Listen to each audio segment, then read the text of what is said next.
All right, stream is live. Let me raise the volume of the music. Check my audio levels. Check, check, check. Someone say something. Hola, ¿cómo estás? Perfect. Test. All right, guys. We are missing somebody, and no, we're not because you're driving. So there you go. Okay, so last we left off, and I will give the abridged version because we're starting just a tad late than usual. After making your way through the forest, coming across this very frail-looking old man or beaten man, cane using very brittle bones. Looks like he couldn't even lift a hay bale over his head if he had to. Come to find out, it was Anatole in disguise. And after fucking with Thalia for quite some time, Thalia returns back to a wagon filled with pigs. Being escorted to her hovel, Thalia initiates a confrontation with Anatole. It didn't go too well, as Thalia was sheared in half, well, more like crushed in half, by two walls of solid ice colliding with each other. They all wake up in the basement of this hovel, a familiar place. Many of you have been there before. Dark, dank, creepy, crawly. A little bit of manipulation and finagling. You break your restraints and figure out a way to get everyone free. You find an escape route after finding a very interesting individual featuring silver eyes, silver hair, a very angelic in nature.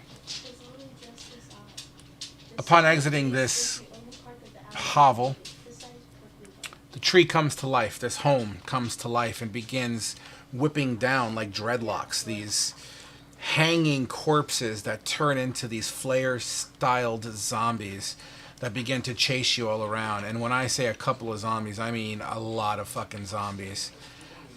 Your flight and fight response kicks in, and you decide flight would be the best approach to the situation. After cutting loose a couple of horses and animals and reacquiring your saber tooth, you haul ass to the east towards the Whitestone Mountains. The only exit that you knew, the only way that you can think of that was some degree of familiar territory. After having this massive tree on roots lurking towards you, you just run faster than it, and eventually you kind of lose it. You don't see it anymore. Coming to a river that, once again, is very familiar. Fast-flowing, ice-cold water. Across the way, a grave of an old friend sits still there, mound of stone, next to a small hole in the earth. You begin to take a quick breather rest and feel that it's the best time or the best moment to initiate a much longer rest. And that's at the point in time that we had left off. So that being said, that is what we'll pick up just before you guys begin to initiate a long rest. We'll start off with Asher, as I believe Asher was the one that was hauling the fastest ass out of that encounter. And I perceive him to be sort of in the front of everybody as he's fucking just going. So yes. So Asher, you turn around seeing this familiar territory. The tree is no longer in sight to your west. You still see the valley that you guys kind of came through, almost like a carve in the rock side as you go towards the west. Like a nice little indentation divot, like a half pipe in a way. Yeah. The river's flowing west to east. Typical. It's currently, I believe, late afternoon, early evening at this point, if I remember correctly. So the sun is in the process of setting, not quite setting just yet. All right. And before you go, I just want to say there's a lot of lightning going on outside. If I disconnect, probably got a power outage. I will hop on my cell phone to verify you guys. But for now, continue. Once everyone kind of gathers around and Asher realizes where they're at, before once we start kind of settling down, he'll ask everyone, do we want to rest here or do we want to... Crossing the river right now is probably a terrible idea in our current state, but we could try and make our way back through to the woods towards Beaton. We know where we're at now, and we know how to get back there. And I have one spell I can use that could, for about 10 minutes, we won't leave any tracks, and we can't be tracked by anything other than magic, and it's give us a chance to at least put a little bit more distance, and they could lose our trail. I don't know. She could be tracking us with something, but. Dad, can I have a snack? Okay. What's everyone's thoughts? Well, first things first. Let's get all our new toys out around and stand around. And I'm going to cast Detect Magic within the vicinity of everybody, and just to double check if there's anything magical on us that we're not aware of. So, point of reference, when it comes to detect magic, only you would see the effects of your spell. Everyone else would still just see shit in front of you, but if it's magical, it will glow. It'll have like an aura glow around the item that only you would see. That is how your spell works. So you could absolutely do that. That's not a problem. And you're hard casting the spell, or is it one of those like I just do it once a day for free kind of situations? No, I'm hard casting the spell. Absolutely. And I believe we put everything in the. It's all in the loot chat. It's in the loot chat, yeah. So yeah, ideally you see those items that are in the loot chat as they begin to glow their respective colors. And is there any like on our clothing or anything that we're not aware of, though? That's what I'm trying to get at. Well, not so much the new toys. So let me be clear. Actually, even better. Why don't you tell me a little bit more clearly? So you're not understanding what you're wearing that's magical? I'm not understanding. I'm trying to make sure that there's no magical tracking amulets or anything weird going on that we brought back with us that we didn't know. Gotcha. Dust us with low grade radiation. Gotcha. You know what?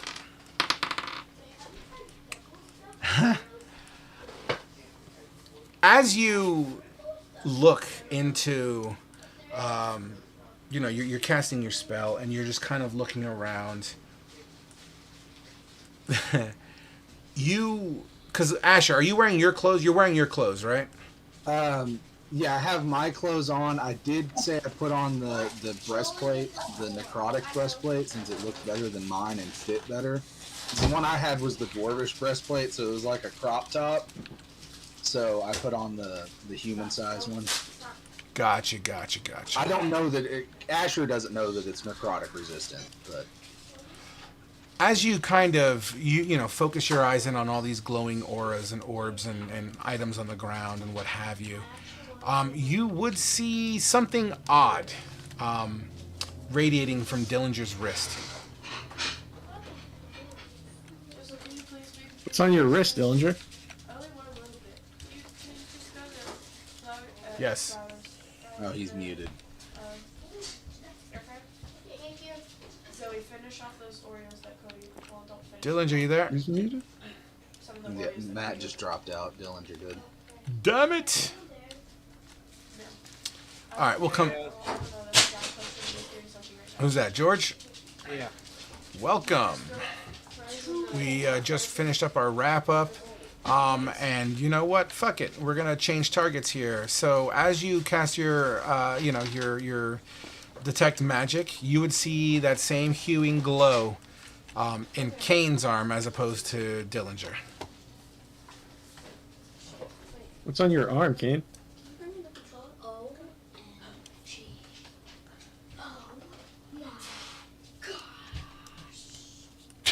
But he's not gonna know, so I'm gonna ask King. Hey, King, can you hold out your arm for just a moment, please? and then I'm going to take a closer look at what's glowing. Sorry, guys. Someone popped into my room to have an additional conversation. You're good. Yeah. Sorry about the drop there. My phone had died. I had to get battery charge back into it. No worries, no worries. So detect magic was being done at me.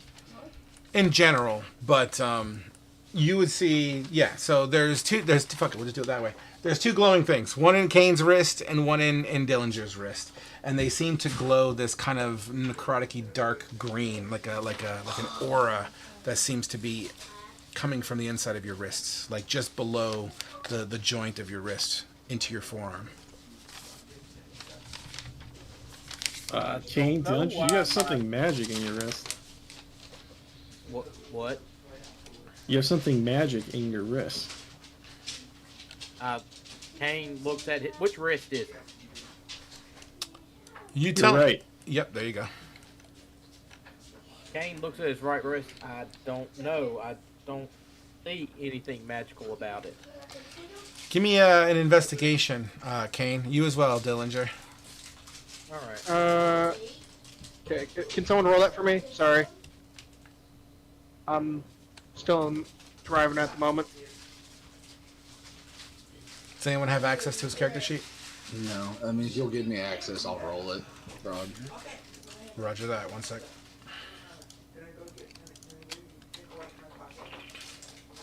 Sorry, I'm currently going through the Smokies. Once I get through the Smokies, I'll be able to do it myself.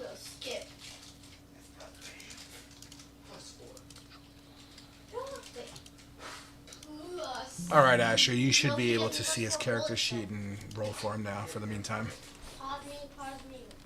No. Okay, and you said it was investigation? Investigation, yeah. All right, getting the shitty rolls out of the way. You look down. Rolled a 6. You look down. Also, why don't you roll a 2 there, Eustace?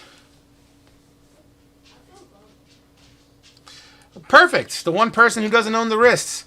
As you kind of notice something symmetrical between the two of them, Eustace, there's this little itty-bitty black dot that seems to literally, if you look at the camera, right there.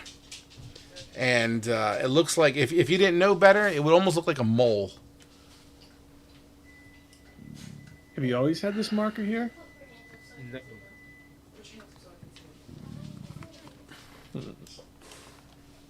I think we might need to take this out. Asher pulls out his dagger, like we did the worm. Your dagger shink as you pull it out of its holster. Who wants to go first? Kane offers his wrist. Go for it. I will very carefully just try and, just to break the skin. Like, I'm not trying to cut an artery or anything, but like, cut the skin to see what happens. Absolutely. As you kind of dig under this mold to try to separate it from its location, it peels away like a scab, but it seems to be attached to an anchor of sorts. As you pull it off like an inch, it looks like a hair that it still kind of dangles off of his wrist. If I try and tug on it, is it resistant, or does it feel like I could pull it? It definitely provides a degree of resistance, but every time you tug on it, it gets longer. Do you want me to try and pull it, or should I try and cut it? Eustace, do you have any way of dispelling it? I don't. But I think the whole thing's got to go. Yeah, but it's like, every time I pull on it, it gets longer. Does it hurt when I pull on it, Kane? Roll a con save, Kane. Of course. Do what? Sorry, you got robotic there, both of you. I kind of want to. I like your idea. Can I copy your idea? All right. 8 con save. Kane, you tell me. Does it hurt? Yeah. Well, yes. As you're pulling it out, he explains how it feels like a searing pain, almost like a hot wire from a piano that you're just kind of digging in and out of his wrist. Okay. I'm out of my element here. But what if I try and... Can I cut it, or is it like an ethereal type thing? Like, does my dagger have resistance if I push it against it? To you, it just looks like a long hair. At this point, you've pulled it out maybe about 12 inches. Just kind of fucking around with it. However, Eustace, under his spell, would definitely see this hair glowing like a dark green necrotic. Just keep pulling, man. Just keep pulling. Let's keep going.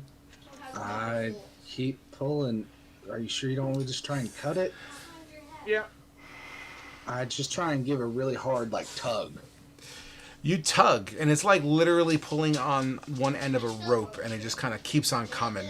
As you do a nice big tug, you elongate it another like 2.5 feet. So it's like dangling off of his wrist and practically hitting the floor, but it still seems to be in his wrist. Is he bleeding, like, every time I tug on it, or is it just, like, just the initial cut? There's a small degree of blood, but nothing that I would be too concerned with at the moment. Okay. This isn't working. It just keeps getting longer. Fuck. Dillinger, where? Go on. I've had fuck the tag and our fucking magic. Yep. Dillinger's just kind of warily looking down at his wrist at the mark on him, seeing how, just watching this go on. Absolutely. You acknowledge it. I mean, you're watching that, you look down, you're like, fuck. And you kind of make the, you put 2 and 2 together that chances are you're going to be going through a similar situation. Hey, Eustace, do any of the weapons glow? Like any of the, are any of them magical? All of them. Well, Alright. not all of them, but a lot of them. Any of them with a blade? I can't see which ones glow. The dagger does. Alright, I pick up the glow, I'm assuming he points to me which dagger, and I pick that dagger up, and I'm going to try and cut the hair, and see if it lets me cut it. As you slice the hair, are you doing it close to the wrist or closer to the mole? Probably closer to the wrist. Okay.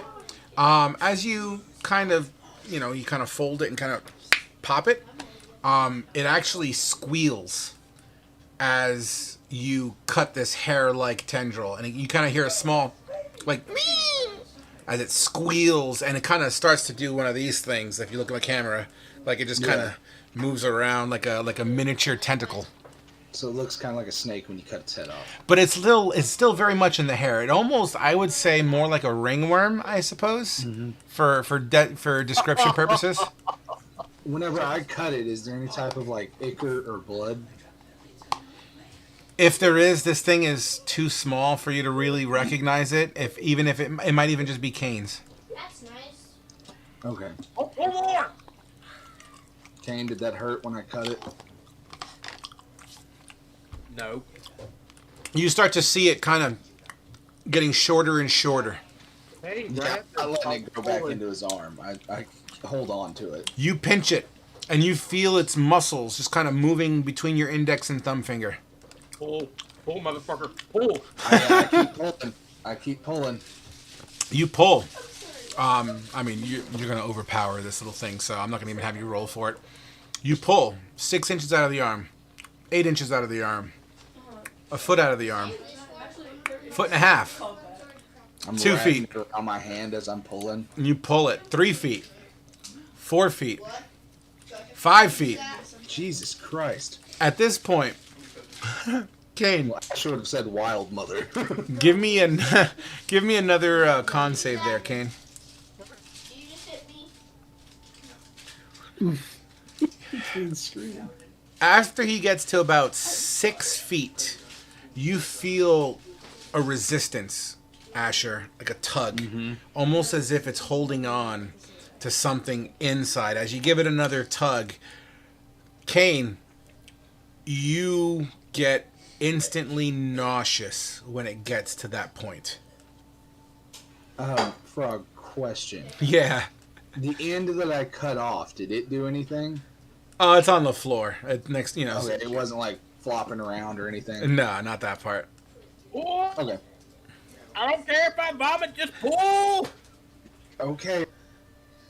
I'm sorry, buddy. And Asher just grabs it with both hands and rips. What are you doing today? Frog looks like he's either really disappointed or about to laugh. A little bit of both. Because as you pull, okay, so I'm gonna have to use the camera to explain this, and I gotta hold my push to talk button to get this to happen. So bear with me here. Gotcha. So, you ever watch Total Recall, Arnold Schwarzenegger? Yeah. Remember the scene? Oh, Remember the scene where he pulled the device out of his nose? Yeah. So you know how it looked, how you see this big orb that just kind of like stretches his skin as he pulls it out. You get a similar effect coming out, like you see it coming from here where you get your fucking blood drawn, and it just kind of pulls out. You just see this like this orb like thing just kind of pull out, and you kind of yank it out. However, when you yank it out and tears through Kane's flesh, it's not an orb like the movie. That's what you see is just this organic tissue, unidentifiable for where it belongs, but it's just this hulking mass of flesh, like a tumor of sorts. It also, as it dangles, because you got like 5 feet of it as you hold it up and you wrap it around your wrist, it also kind of does one of these things like a yo-yo, like it's trying to like move, and it wraps up into a bigger ball as it coils. Yeah, I started letting it go, and I'm going to use the dagger that I still have to like cut the tumor off. Yeah, and absolutely, the ball of flesh with a thud, poof, and it kind of bounces and rolls towards the river. I stomp on it. You stomp on it, and you ever watch Kill Bill where she steps on the eyeball? Yep. Yeah. That's what's happening. Yeah, he just straight heel of his boot down on it and crunches. You absolutely hear a squeak. As that happens, Kane, you feel like someone just stomped on a piece of you. Like you feel as if your own testicle just got stomped on. Yeah. At least it's out of you, buddy. I told you the pool. You did what I asked. Yeah. What's up, Joey? And now Asher just looks over at Dillinger. Are you going for electronics though? Your turn, No, buddy. you lied. No, write another Oh, page. useless. Here, Is another that, page. is that spot gone on his arm now? I'm looking at it real quick, and It's still there. The fuck? Oh wait. Oh, I'm sorry. I thought you were talking about Dillinger's arm. Yeah, no, I was asking about. Sorry, I should have specified Kane's arm. Is it still glowing any uses, or is it gone now? He would respond that it's no longer glowing. Okay. Then I'll turn to Dillinger. It's gonna hurt, but I think I rather take my chances. As Dillinger kind of just like slowly like tries to put his arm behind him after witnessing what just happened. You know what, Dillinger, roll me a sleight of hand. Shit. Alright, is it sleight of hand? Yes. You skillfully put your hand behind your back, but everyone's watching you. I have a 19 perception. Do I start to feel any relief Yes. suddenly from that thing being gone from me? Like, do I actually feel now that it's over with? I mean, you feel like something's missing. Like, you know that I don't want to say you feel hungry, but yes, you feel like something has been removed from you. Okay. Does the eye in the talisman still work? Does my eye in the talisman still work? I mean, you're welcome to hold it up and take a look. Hold it up, look around. Yeah, it looks like you have, you're just dangling over your head and you have your one eyeball and you look all around. Do I still get images from the talisman? Oh yeah, yeah, it's right next to your head. You like as if you literally just do this. You really need to make that into an eye patch for you, Kane. All I'm picturing is Mad Eye. all I'm picturing is the from Pirates of the Caribbean, like the one-eyed pirate that keeps popping an eye in and out. Yeah. But Asher will look at Dillinger and be like, "Buddy, I know it's gonna hurt, but she could be tracking us with it, and I doubt you want the hag to find us again." I'm sure we're fine. Like Dillinger's not too keen on like just being cut open, having something ripped out of his body at the moment. Do you really want the hack to be inside you?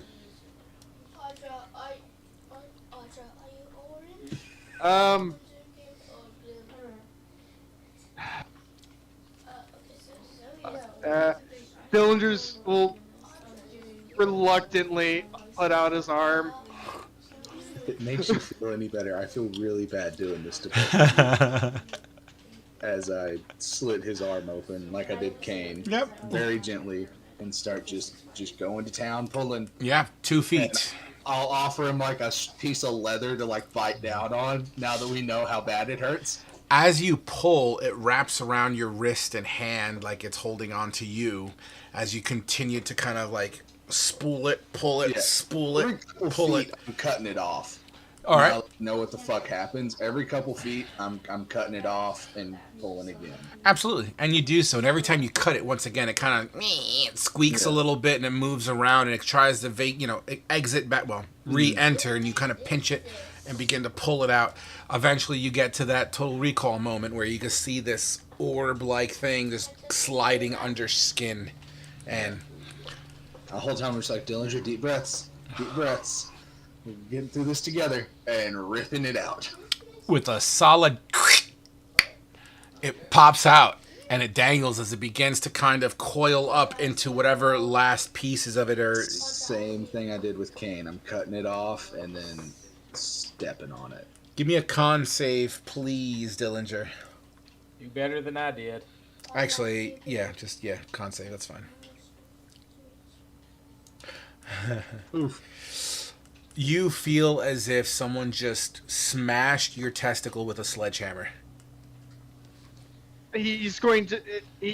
That high pitched kind of sound as he just keels over and just goes to a knee.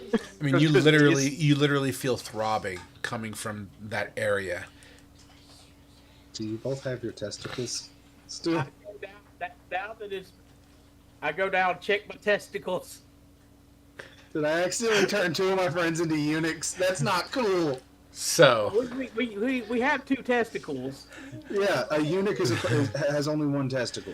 all right, Kane. So as you put your hand down your pants, give me an investigation check. Oh God. 12. You just can't find it. No, I'm just kidding. You examine your orbs. One of them seems to be significantly smaller than the other. They're both there,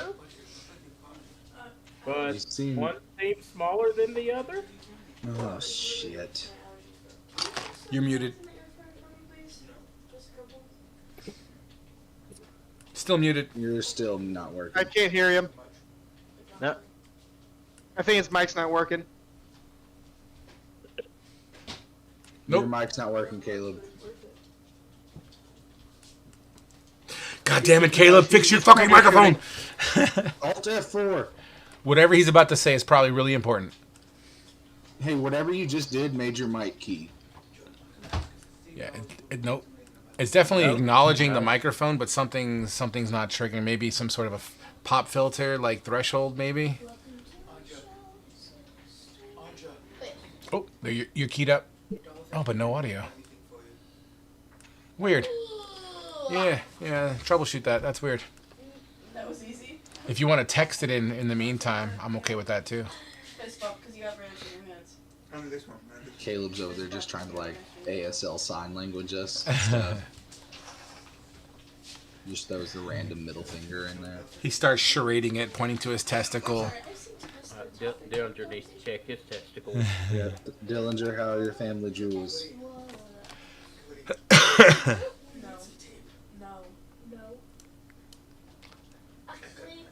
What you just said. What is he texting roll 20 or Discord? I'm gonna go with Discord. The suspense is killing me. I feel really bad that like I've unintentionally hurt Kane a lot. You're the best player on the Hags team, Asher.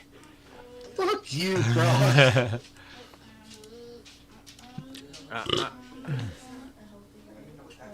I'm I'm more curious what happened. Like, The fuck, you writing an essay, bro? Did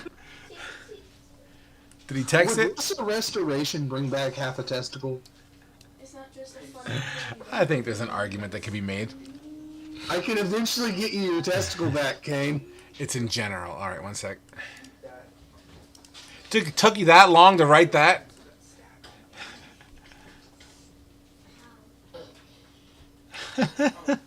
Fair enough. Awesome. What are you talking Restarting Discord. Good idea. All right, so Dillinger, you there? I'm here.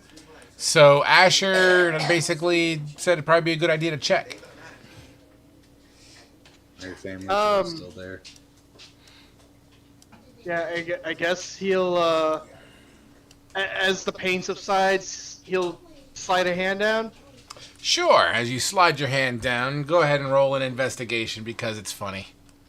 He nat 20s to find his own balls. I thought he has a secret third ball. It's like his third eye. I nat 1'd it. Oh shit! You nat 1'd it and nat 2'd it as well. So as you slide your hand down your trousers, you feel moist. This kind of saturated cotton kind of feeling. ¿Cómo estás? Much better. Hey. Okay. I don't know what the hell the problem was, but I had like 6 different instances. That probably could have been it. But I'm here. What happened? As Dillinger slides his hand down, Dillinger would feel like saturated cotton kind of feeling. Basically, the undergarments he's wearing seems to be soaked in a liquid. Ew. Thanks for saving that for me.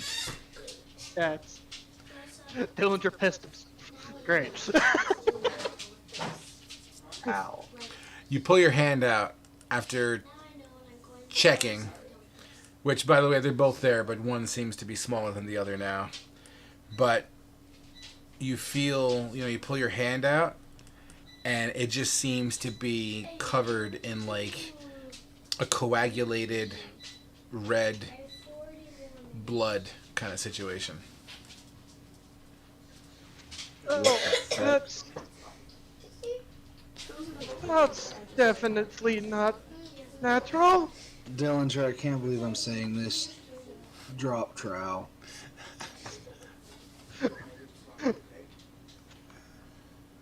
Oh my god.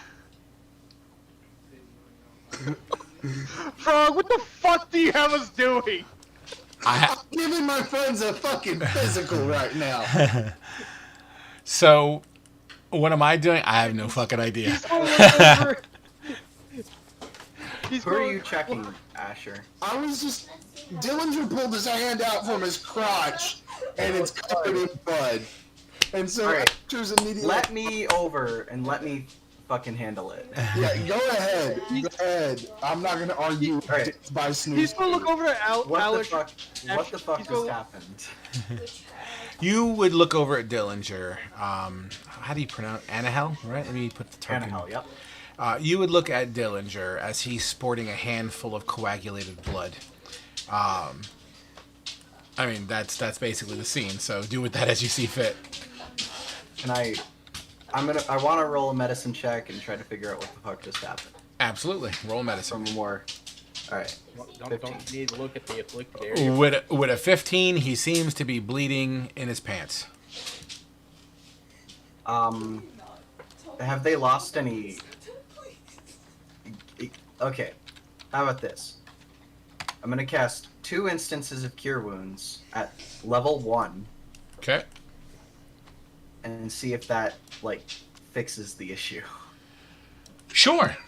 You cast your spell, so why don't you go ahead and just roll those spells for just because. And is it going to be one for Kane, one for him, or both on him? 1 for Dillinger and 1 for Kane. Okay, fine. That's perfectly fine. As you take your hand and you touch the location, you cast your One's heal. 5 and one's 11. All right. So 5 on the Dillinger, 11 on the cane. Is that right? Sure. Dillinger, you feel the warm touch. I can't believe I'm saying this. You feel the warm touch of Anahel as it feels soothing, and you recheck yourself, Dillinger, and you don't feel as if you're bleeding much anymore, but you do feel a divot somewhere down there.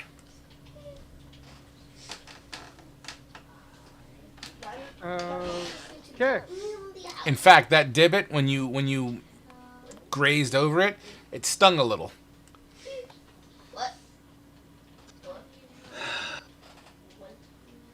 Anyways, I will say what I'm. Cal jumped out of here. He's like, nah, this is too weird. I was sure who to drop. Right now. We're all bros here. Yeah. Dillinger's going to kind of just go. It is like the sense it's like, I'll be okay. He's not going to mention anything out of fear currently. He will check himself after the cure wounds. Be like, You check yourself, and as you wrap around south, you also feel a slight divot, and when you graze over it, it also stings you as well. okay, yeah, all right. On the bright side, the hag's not in you anymore. We're sure he's not in either of you. None of us glowed. Maybe he wasn't looking in the right spot. I don't think I have one of those to pull out. Once again, as you guys look at Anahel, she does not have pupils. Her eyes are pure, just like chromed out silver. Hey, Frog, on a different note, do we hear that tree moving towards us anymore? Because I imagine it makes a lot of fucking noise when it walks. Negative. You feel as if you lost that like maybe 15, 20 minutes ago. Okay.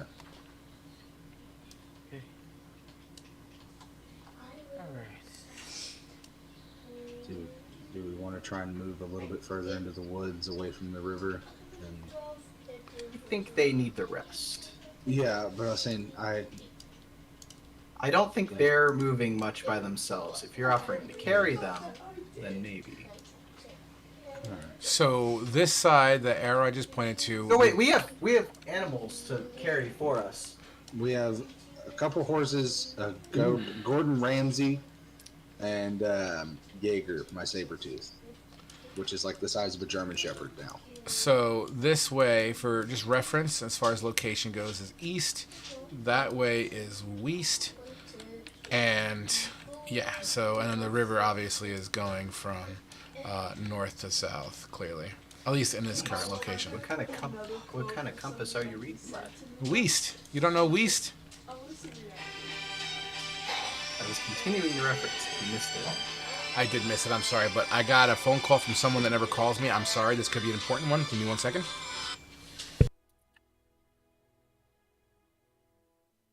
feel like I shouldn't have said offer my hand. I just feel bad that I accidentally took part of your nuts. Well, I don't think no, you actually took part of our nuts. You took something that was living in our nuts. Mm-hmm. That replaced your nuts. Somebody else took your nuts. If I would have let both of your half nuts into me, would I have grown a third nut? Yes. Ooh. No, there's still 2 full-size nuts. It's just spread between 2 different people. Well, Frog is being kind of vague about what that actually was. Yeah. Well, it's I'm nothing pretty sure that we a still 15 have medicine both. check would figure I'm out. pretty sure we both still have our testicles. They're just a little lacking. I'm back. Sorry about that. Are you Everything okay? It was my brother. He doesn't call that often, so it was off the cuff, but he just wanted to say he loved me. Oh. Yeah, me and my brother are pretty close. Anyway, so back to business. I don't know what conversation I missed, but yeah, so those are the cardinal directions that, as far as location goes, I mean, you guys have been here before. So you know east is where the Whitestone Mountains are. You recognize that terrain. West is that terrain. You know that Beaton's over there. You know, in that general direction as well, and yada, yada, yada. So, well, most of you have been in this location already. Mm-hmm. Actually, Two of us. two of you. Only Kane and Asher. Yeah.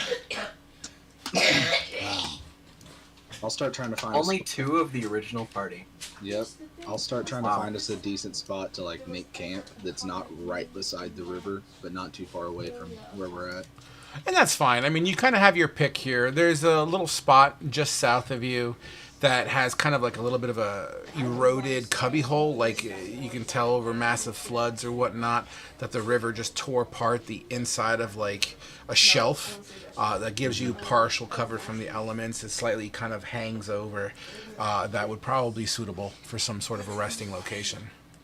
All right, then I'll start trying to make a fire on the back side of that to help keep the light from it. There's plenty of trees there. There's plenty of trees here that have succumbed to the river, or driftwood, and this driftwood has been sitting out baking in the sun and cold and elements for Lord knows how long. More than dry enough to get what you need to get done. Okay. All right. Who wants to take first watch? I feel like Dillinger and Kane deserve to sleep first. That's why it was even worse. Yeah, I'll get take the first watch. so that when I go to sleep, I can just stay asleep. All right. So Eustace and Kane first watch. Okay. All right. Okay. As everyone shuts eye, the sun at this point is set. Took you guys about an hour to get a full camp going. At least enough to get the necessities out of the way. The snap, crackle, and pop of the campfire billows out into the night. Kind of echoes underneath this little lip that you've decided to rest under. But there's a tree that kind of leans over you guys a little bit as well, blocking your direct view of the sky. The clouds are not that crazy right now. Partly cloudy. The occasional star kind of gleams through the canopy of the sky. Windy, just enough to be slightly chilled and slightly uncomfortable, but nothing like a tornado or anything like that. But the wind does cut across and whistle through the eastern side of the shoreline here of the river as the wind cuts across sharp, jagged rock.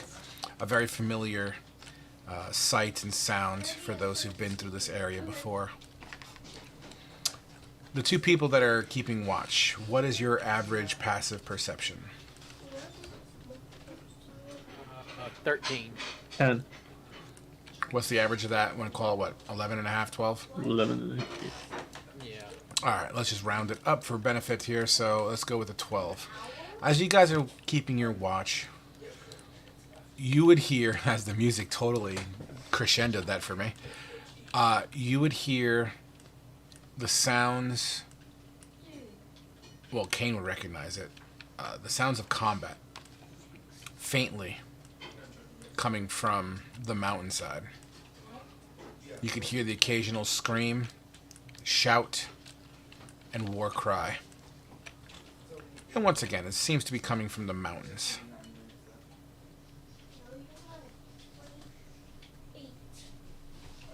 It seems that orcs are still trying to push up into the mountain. What do you think they want up there?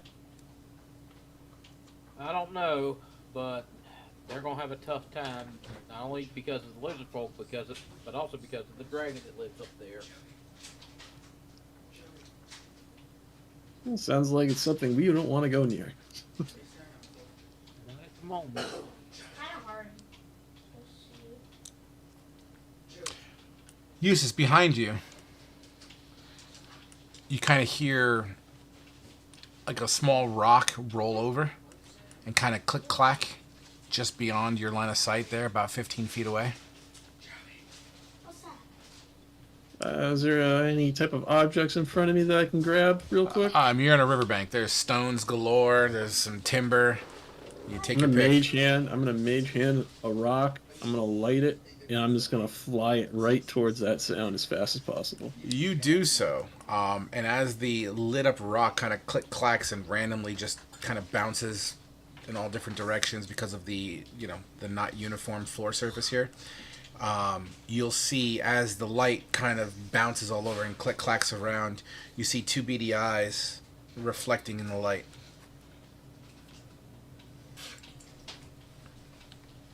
I didn't mean to throw it. I meant the mage hand was grab it, and the mage hand would just fly right to it. Oh, so you're They weren't carrying actually- it around. Yeah. Oh, my apologies. Well, the same effect is going to happen regardless. You've got two beady eyes kind of looking back at you from behind a small rock. I'm gonna tell Kane, we got something back here. Look, see where he's looking at. You see the beady eyes 15 feet to your left.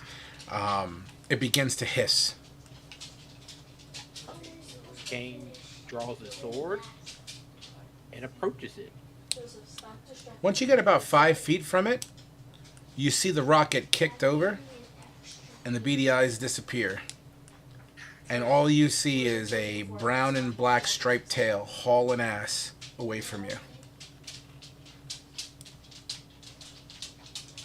Probably just a critter of the night.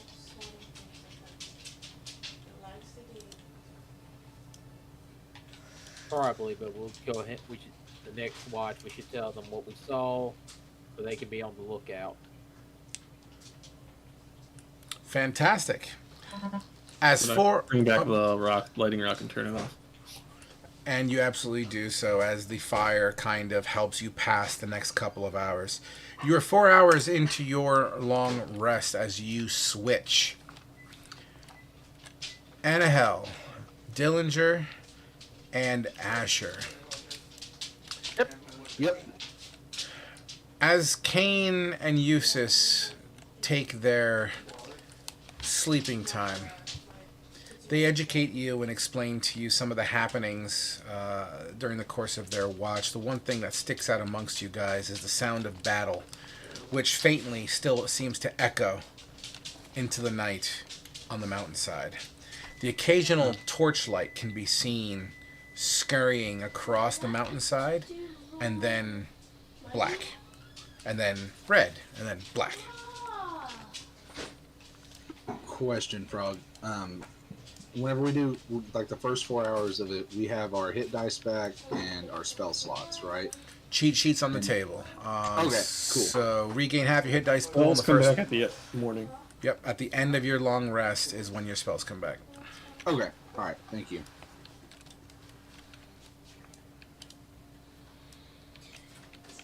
So you would hear that combat ensuing faintly in the distance on the mountainside as it echoes through. Occasionally, in one particular moment, I should say, you hear a guttural, earthbound-like roar. What was that? What? Do we recognize it? Those of us that have been around the angry dragon. I'll tell you what. You give me a 10 or better on your history, I'll say sure. I don't know. I don't care. Are you on your Zoom link? No, I believe real quick. A 5. I rolled exactly half of what I needed. I was trying to throw you an alley-oop, too. Nevertheless, I mean, it echoes. It's so far away that it echoes through. It could be anything, but you do get memories from Millardar. Okay. While we're sitting there, I still have that magical dagger with me. Sure. Could I try? If I had tried to attune to it, would I know what it is? I could reasonably say you've been fucking around with it to kind of discover some of its properties. Sure. Yeah. I think it's the dagger of warning. Would I know what that is now, or? Yeah, absolutely. You Okay. fuck around with it, you play with it, and you kind of get yourself attuned to it. So yeah, I'm willing to let that happen. All right. Okay. I was just trying to do that to identify it, so I can tell everybody else what it is in character. Can I do the same with the javelin? Sure thing. Let me go back into the loot table because I'm not I specific. don't think it's actually magical, but It was just a javelin, a finely made javelin with a shiny tip. yeah. Oh, that's right. Okay, I know where that's at. Give me 1 second. I do have that written down here. Well, it was significant enough to warrant words, apparently. So. That's a kill.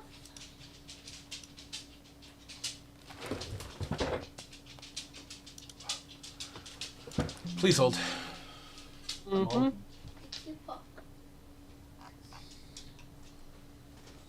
All right. No. B, C, D, E, F, G, H, I, J. Just gotta hold on.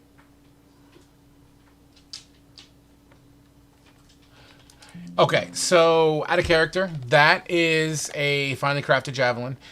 Essentially, it is a +1 javelin, but it's made in such a fine manner that it would, even though it's not magical, it's a master craft, which, in my opinion, is in some cases just as good as magical, but more grounded in the realistic realm. You know what I mean?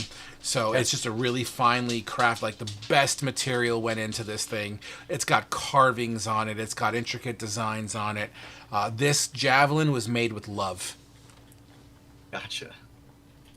So basically a masterwork.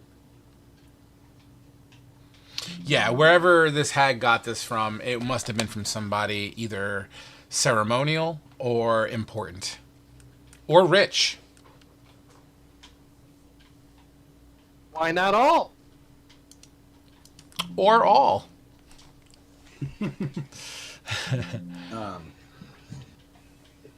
Yeah, while we're sitting there during our watch, I'll talk to Dillinger and see how he's feeling after pulling the thing out of him.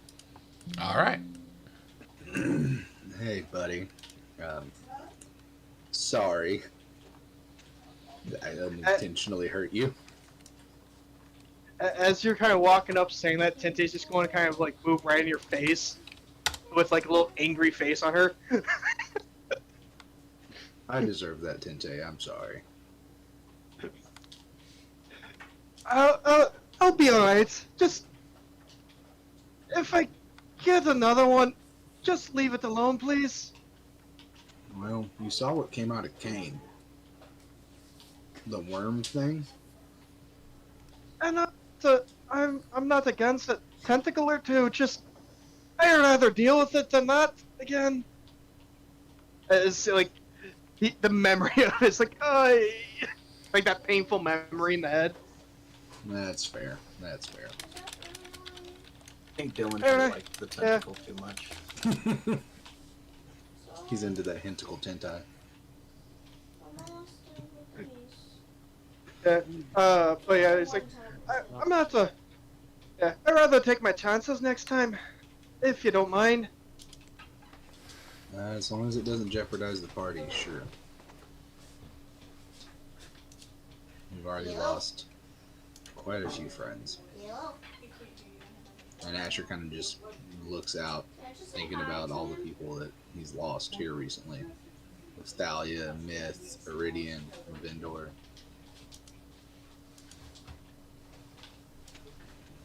Yeah. But you still got Kane. Yeah. Kane's the only person I've got left that I started this shit show with. Dillinger would hear Asher kind of say to himself, I'm sorry about your losses. I mean, we lost friends before in battle and in other circumstances, but it doesn't ever make it any easier. Still miss them and still expect them to, tell them about the crazy shit you see, and you remember. Can't. Hopefully one day, though, I'll get to see them again. Till then, we got a job to do. No sooner than those words leave your mouth. Audra, is You start to hear that commotion louder, and the sounds of metal clanging together from across the river. You start to see some torchlight kind of shimmering a couple of 100 yards on the other side of the river, making their way in your general direction. Dillinger, we need to kill the fire now. And I start trying to like kick dirt onto the fire to extinguish it. You kick dirt. There's not much dirt here, but a bunch of rocks. As you slide the rocks across, you shatter the fire, and the fire starts to kind of do that little, the little fireflies that kind of spread everywhere. I made it underneath the shelf, by the way. Yeah, too, yep, so, absolutely. Yeah. The fire smoldering would kind of engulf Eustace and who's the other fucking person that's sleeping? And Kane. I was going to say I was just going to snuff it out with presentation because I can like mess with actual fire. Perfectly fine too. As you smite it out, just after Asher kicks it around, the smoke inhalation would wake Kane and Eustace up for the moment. What happened? Combat's getting closer to us. They're about 200, 300 yards on the other side of the river. I put out the fire so that they won't see it. We're pitch black in where we're at right now, right? Outside of moonlight, which is not even that direct, it's in and out between the clouds, you're pretty much dark, and not to mention they're coming, you see torches coming in your general direction, so their eyes are probably attuned to that light source, which makes it more difficult to see beyond that light source. Where we're at to the other side of the river, how far is that? Like, would my dark vision be 60 feet? Be able to see to the other side of the river okay, or? Yeah, that's okay for the moment. I wouldn't rely too much on it because, like I said, the moonlight's there. So for those who've ever taken a walk at night, there are some nights where you can see in the moonlight perfectly fine. It's kind of one of those situations whenever the moon is out. Yeah. Dillinger, you stay here because I know you can see in the dark better than I can. But I'm better at being quiet. And I'm going to go take a look. And I'm going to kind of get out, not go too far, but get out of our little shelf and find like a really dark spot underneath a tree. So that way I'm invisible to anyone trying to see me in dark vision and just watch what's going on if they start getting closer. And I have my bow just kind of at a low ready. So I envision your location is very similar to what I just drew there. That little shelf, little divot, no big deal, and it's got kind of a rooftop on top, like a half of a roof. And the commotion that we're describing here is coming from that arrow's direction, and it does seem to be coming closer and closer. But it's it's a mountainside, and it's a very craggy mountainside. So this torchlight kind of dips into darkness, then comes out, as it's either breaking line of sight or physically being smelt. You can't tell from this, as they are still kind of a couple 100 yards away. But as you would peer into that general direction, making yourself, invisible, the whole Gloomstalker thing, you get a little closer. I'm just going to move you just for sake of shits and grins. You see in some of the torchlight, as you kind of squint your eyes to get a good look, what appears to be a couple of orc in current battle or retreat, as they seem to be running or strategically repositioning, who knows.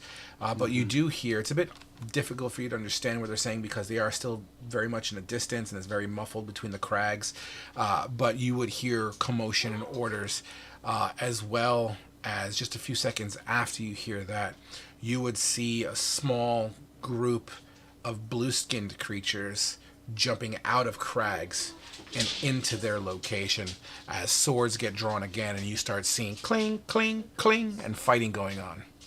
The blue skin things, are they the scaly lizard folk blue skin, or is it like blue flesh? I mean, from this distance, your best guess would be, probably lizard folk, but it's still decent enough away, and there's such a commotion going on, it's hard to specifically determine that in this current situation. If there was more adequate light, perhaps.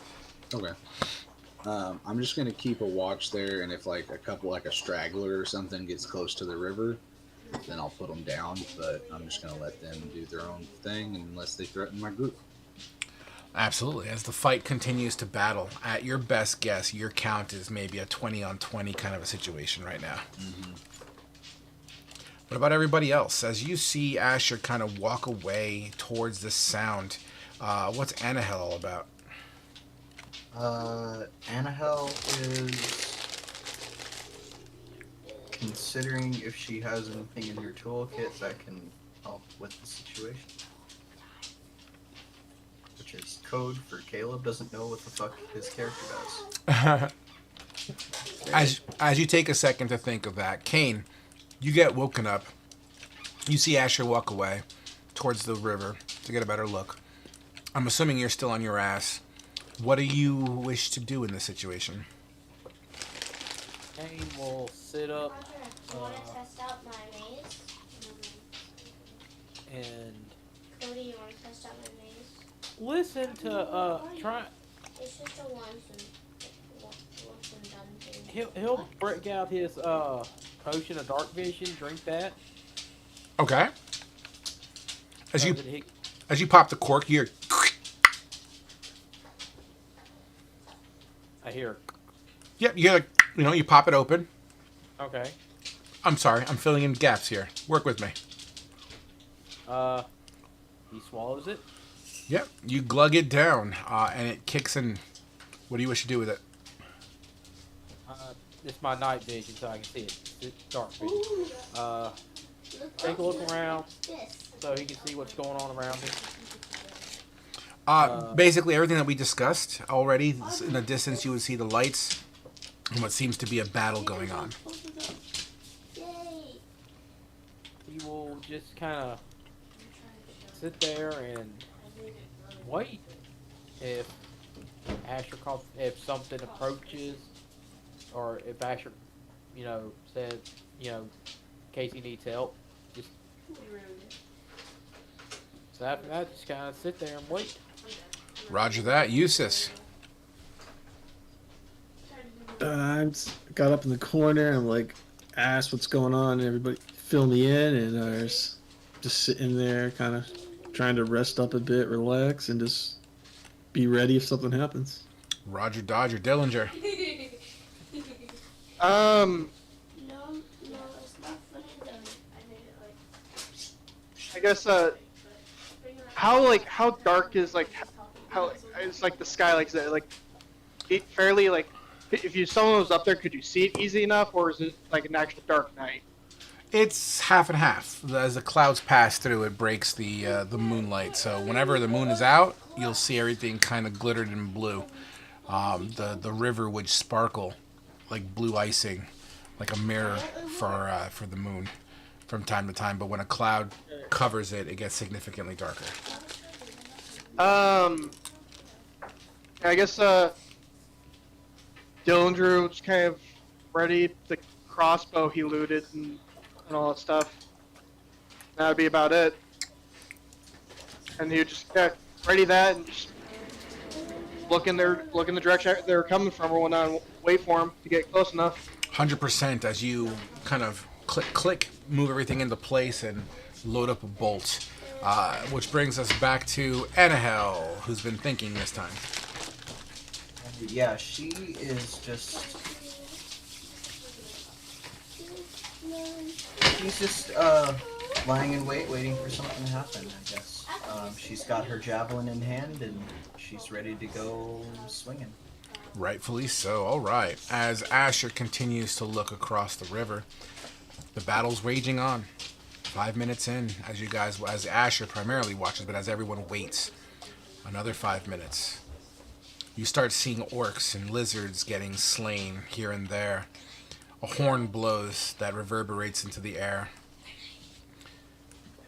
And then the battle just seems to be shifting and moving in all different locations as they seem to go behind a crag and out of your line of sight. The sounds of a scuffle can still very much be heard. Mm-hmm. Good night, buddy. I love you. I'll see you tomorrow, okay? We're going to Mom's tomorrow, but tomorrow morning. What? Going to Mom's tomorrow, but tomorrow morning. Yes, that's what I mean. Sorry, I'm saying goodnight to my boys. You're good. So, Yeah. So they have moved into or behind a crag or in a canyon. Who knows? From your location, you can't quite see. As they have broken your line of sight, but you could still audibly hear a commotion or scuffle going on. And they moved away from us, though, is Asher's main concern. Yeah, they don't seem to be coming in your general direction at this point in time. It's you think they went that way in relation. Okay. Then I will wait just like a couple more minutes and look and see if there's any type of like stragglers or anything like that. And if I don't see anything, I'll quietly go back to the group and fill them in on what I saw and what's going on.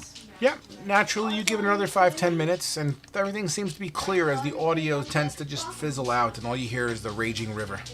Mm-hmm. Okay. Yeah, that's whenever I'll send a prayer up to the Wild Mother saying thanks, and I'll also stop for just a moment and kind of take a little bit of a knee and send a prayer to a little prayer to the Red Knight on hoping that one of her paladins are resting easy now for Thalia, and then go back to the group. All right. As everyone sees Asher coming back to the camp, he kind of kicks over a rock and makes a small clack. He stands there in front of you. Well, that was eventful. We had orcs and our favorite lizard people fighting on the other side of the river. And isn't that a good thing? Oh, Thank you. yeah. I never encountered lizard folk before, and then I tried to talk to them, and they tried to eat me. Cody, bedtime in 6 minutes. Fuck the scaly bastards and the greenskins. But yeah, they're killing each other. So, Well, and they stayed on their side of the river. So I Can think you we're hear good okay? now. They've moved off yonder direction, as he points off to like the south or whatever the fuck, and are fighting down there. They've moved away though. I think we're good now. then I'm gonna go back to sleep. James gets back, lays back down, goes back to sleep, pretty much. Absolutely. And as the long rest comes to an end, you guys wake up revived and feeling the effects of a long rest. Level 6. Yeah, and then with the end of the long rest, during it, I was going to just sit there during the watch, basically instead of having the longbow as packed up with me, is transferring it over to the crossbow to be packed up as all. Okay. I forgot to, before the long rest finished, I was going to use my last spell slot to try and heal myself, Sure. and then get it back at the end so we had all the excitement going on. Sure. Not a problem. All right, guys. Well, the morning has, come as anything that's made of metal that's attached to your person is filled with condensation, as the humidity by this river seems to be a factor and a thing. With a slight chill, the condensation borderlines on semi-frosted as well as beady liquid. It's like just in that green zone. But nevertheless, as you guys wake up and gather your thoughts and get your shit together, guys, what is the plan? Well, Asher, Yeah. I'll do. Well, we know there is an active battle on the other side of this river. And We also if we... know that they're fighting lizard folk who want to eat us, and Yeah. a dragon that really doesn't want us to be on its mountain. Well, I think it did... yeah. Thank you. I mean, it didn't attack Mirladar directly, so I don't think it really cares as long as we're not dicks. But either way, I don't want to deal with it. I think he's more burning. I think he's more like, if I don't recognize it, I'm killing it, and I know it ain't Yeah. gonna recognize. It's true. We know Unless where we... knows the dragon that lives on the mountain. Anybody? No, we might want to make friends with it at some point, though. But that's a different day. We know where we're at finally, and We know where the road is, or Yeah. well, at least the path. yeah, we can get back. And a scope. I say we go scout Beaton, see what's left there. I doubt there's people or orcs still there, but we can maybe pick up a trail. We do still owe the people of Beaton.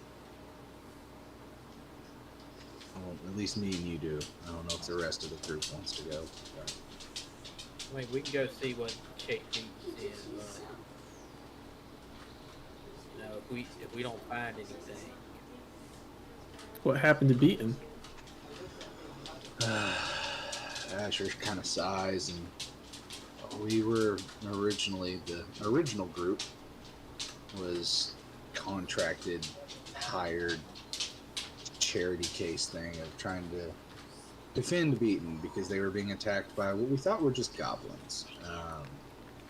And turns out it was this whole orcish horde, and we were trying to make our way back to Beaton because we thought they were going to be attacked. And that's when we met the hag. And then by the time we got back to Beaton, it was overran with orcs and goblins, and we tried to fight them and tried to get people out of there and failed, and it was bad. And then that's how we ended up running to Mirladar with our tail between our legs. So the last we had seen it, it was overran with greenskins, and everybody was in chains. everybody that was alive. Yeah, thanks for that cheering up. Sounds like the beginnings of a plan. Yeah. Well, you set up the horses and give me 10 minutes here. I'll get Eric out. We're probably going to need him. Well, we don't have saddles. We have horses, but they didn't have saddles on them. Did we officially give a count on horses that were saved? We had one horse, one goat, and one saber-toothed cat. No, there were 3 horses, a goat, a saber-tooth. Okay. I don't know if we... I know it said all of them were following us since I was able to talk to one of them or something. I'm okay with 3 horses and a goat and a saber tooth. We can work with that. Oh, it was 2. Wait, hold on. Eldwin said. Eldwin. Fuck me. I just. 2 horses. Okay. Shit. I just dropped my die. God damn it. Oh, yeah, he said there was a pony. My bad. Yeah, it's 2 horses, a pony, and a goat. Gotcha. That sounds more in line. So 2 horses, a pony, and a goat. And a saber tooth. Don't sell the horse. I mean, prep the horses for travel then, and I'll cast Eric out. I just need a few moments. All right. And yeah, I guess I'll go and round up the animals and do my usual thing of talk to Gordon Ramsay once a day for free. Sure. And I actually want to try and see if I can get some information from him. Sure. I want to know if he can tell me how long he was there with the hag, since we don't know how long we've been missing. Did everybody see that Grognar is listening in, but Yep. he can't talk right now? Okay. Yeah. So, Gordon Ramsay would look at you and begin to slowly open his mouth as if he was going to talk to you. Bah! What? Bah! What you saying, Asher? I've lost the ability to speak with animals. No, he's speaking to you, but he's talking to you, and you get the feeling that he just doesn't know what the concept of time is. Fuck. Ask him how many times the sun went down. Yeah. All right. I'll rephrase it. How many times did the sun go down? Like a lot. As you mention the sun and the sunlight, he would say, warm, warm. Did the moon go through a full cycle? I would assume he'd at least understand that. Like the moon changing. Sleep. Sleep. Think how many times he went to sleep while he was tied up to the post of the hag. Yeah. How many times did you go to sleep while tied up to the post of the hag? And I'm scratching that spot on his horn that he really likes. No. No. 17. 27. 4. 18. Thanks, Gordon. He's got an intelligence of 3. No, I didn't know his intelligence was that low. Yeah, it's a goat. He's an animal. Yeah, that's true.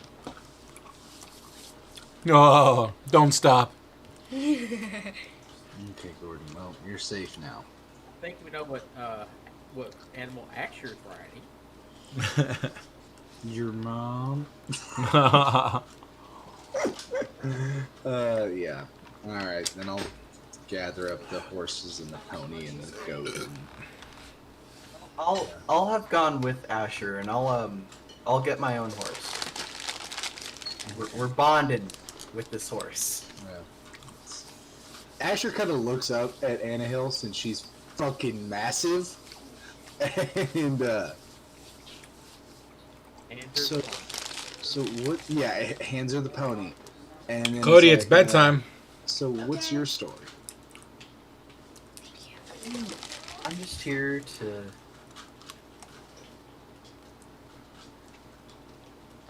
Well, we'll get to that. How did you meet our lovely friend Anatole? I was sent by my collective to investigate disappearances in the mountains, and I suppose I ended up being a You got disappeared. yeah, basically not Daddy. my proudest moment. Yeah, she tends to I love bring you the too. you're not the proudest moments out, and that's all. Can I say goodnight to the boys? All right, Good night. I we really will. will. They said goodnight. Oh, we'll give her the gift of death. I want to put her head on a spike. Oh, like in like what? I wouldn't go that far, but I see where you're. I suppose a She's- little bit of anger is warranted. She's killed 2 of my friends. The first time. They're in a better place now. She kind of pats him on the head. Don't patronize me, Anahil. I wasn't patronizing. I was just trying to comfort you. Isn't that how you give comfort to people? To a child. But you don't socialize much, do you? Well, I was in the Do hag they sound den like for pigs? quite a while. No, not I'm not pigs. entirely sure how long. A head pat is fine if it's like a child. Grown You're ass kind head. of, you're kind of there, aren't you? Listen, just because you're like 9 inches taller than me. Doesn't There's no need to count. I'm sure you're very tall for your own people. It's fine. So I'm already starting to ship It's better. Anahole and Asher. God damn. And an Asher. I hate all of you. Yeah, Asher just kind of shakes his head and is like, God dang it. But yeah, so I assume you don't want the pony. It might look a little silly for me to be riding a pony. That's fair. We'll give it to Grog. It would be funny making him ride the pony. That would be much funnier. Yes. See, we're bonding now, Anahel. Yes, you are. You're right. Okay. Pats you on. He just lets it happen, like, alright, fine, fuck it. As he leads Gordon Ramsay away. So we have Anahel on a horse.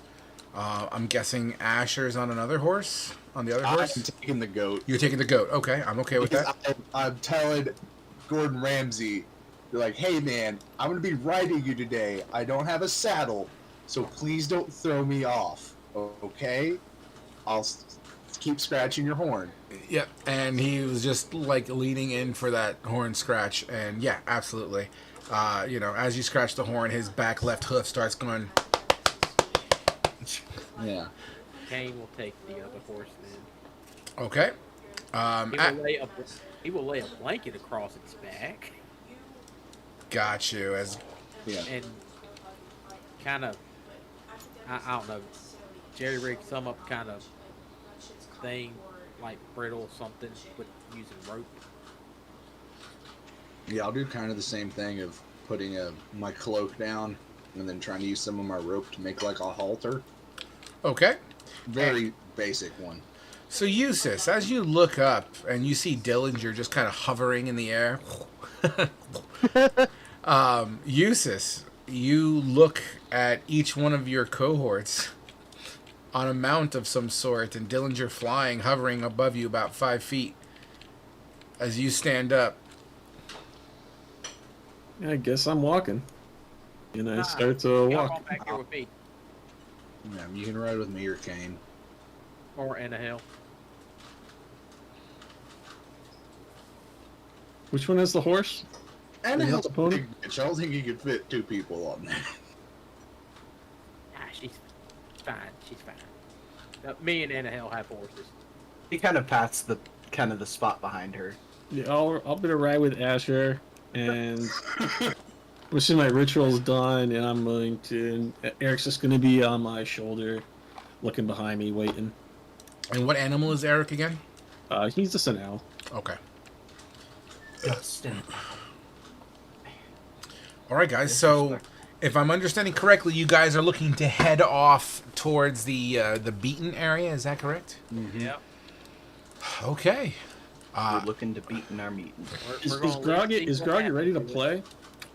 He's listening, but I don't think he's in a position to dictate his character. So for the moment, until he gives us the verbal okay, we'll consider him still Purple Demon Baby. I think he's driving home. I think it's a situation Okay. Slide him over then. Nevertheless. All right, so let me move your tokens so I can put the world map on real quick. Asher and Eustace will be taking a point, I suppose.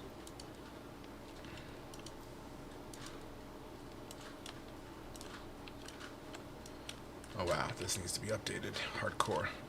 Hold on.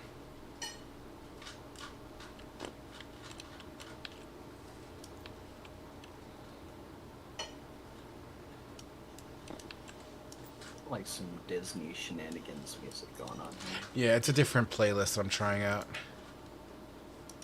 I missed it earlier, Ash. I had the Mario thing going before the session started. Nice. No, at one point it was playing something from Mass Effect 3.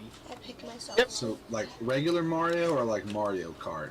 Because Boo, boo, boo, biddy-doo, dee-dee-dee-dee-doo-dee-dee-dee-doo. that's PTSD inducing. Well, we should have been playing when you're like pulling the dick worms out of us. Oh god. I think the proper term is testicular worm. Oh man. So Testes. so There's a square above Semen the leak. table. yeah, that's just my projection screen. That's how it works. Okay. Nevertheless, so here's the world map, guys. So I assume you're looking to give the hag area, at least from where you ran away from that sort of situation. So I assume you're looking to kind of do one of these kind of situations. Yeah, give it a big wide berth as we follow the trail we know back to the 100%. The day moves on. You feel as if you've been riding for about 2 to 3 hours at this point. Go ahead. I was just gonna see if I could talk to Eustace while we're riding. Absolutely, man. You can just jump right in. So Asher will kind of look back at Eustace. So, Eustace, tell me about yourself, man. We've been traveling together. Well, I don't really know much about you other than your name and that you used to have a really good cook. Well, used to be just a normal everyday kid in a pretty rich family, nothing special. But one day I was just a little kid playing in a barn, and the next thing I knew, I lit the whole thing on fire. Everything came crashing down, and I got shipped off to a mage tower, where I was for the next 10 years. How old are you? 1 second. I think I'm 17 years, or 17. I might be 18. I don't know how much time went by. So you're like barely an adult now. Maybe barely an adult, but I've been off on my own for the last 2 years. Yeah. Well, I can't relate to being rich. I grew up in a very small town. They hunted and everything to make money, and then I joined the mercenary crew. But I imagine I was lonely, so you didn't really have like a childhood or get to grow up like around other kids. Not much. Most of the people in the tower, I left when I was about 15. Didn't really feel like going back home, so I got with Carl and we just started to travel. And apparently people need magic, and he was able to do odds and end jobs, hunt down a bandit, fight a cave troll. I did all kinds of stuff, I mean, just keeping it moving. I can do a little bit of magic, but nothing like what you can do. When I was with the Iron Wolves, we had a couple of casters with us there that could do some crazy shit. Like your whole incinerating people with the fireball thingy. Not as spectacular, but they could still do some stuff like that. So you guys are definitely helpful in a fight. I don't know much about it. I'm working on something special. It might be ready soon. I don't know if I should be worried, excited, or a little bit of both. Just as long as you don't catch our barn on fire. As he kind of gestures to the group as the barn. Yeah, I got pretty good control. Alright. Well, your character kind of makes more sense now. You really didn't get to experience much then, did you? Other than just a boarding school, basically. Yeah, that's about it. Oh, dang it. Well, thanks for telling me about it. I appreciate it. It's just that, yeah, they have to keep that open. Matt, are you okay? Yeah, no, sorry. I'm trying to get parked. Sorry, I thought I had myself muted. It sounds like you're trying to do the parking. I was like, is he No, it was me thinking. I thought I saw a spot where I could get the truck and pulled into. It's like, fuck, nope, that I can't. Look, he's dealing with a few lizards of his own. Ooh. I thought we were about to have another call out on string. But back to it. Yeah, Asher would just kind of thank Jesus for opening up to him and just keep riding on. Maybe tell him a little bit about how he grew up, in the mountains. And I used to go out. One of my favorite things was to go out hunting with my dad and see what we could bring back and all that. It was a lot of fun. You make your way through the woods, through a familiar track. You remember this road as where you were searching for those hunters a long time ago. Mm-hmm. And as you break through the clearing, just before, rather, you break through the clearing, who's at point right now? Is that Asher? Asher, yeah.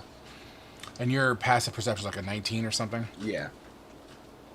You see a billowing small cloud of smoke just behind the tree line. If it wasn't for the smoke, you would have probably just passed through it, but it seems like a campfire smoke. in the direction we're traveling, or like off to the side? So that here, I'll just put the map up. So I'll have called the whole group to a halt, and then orientate.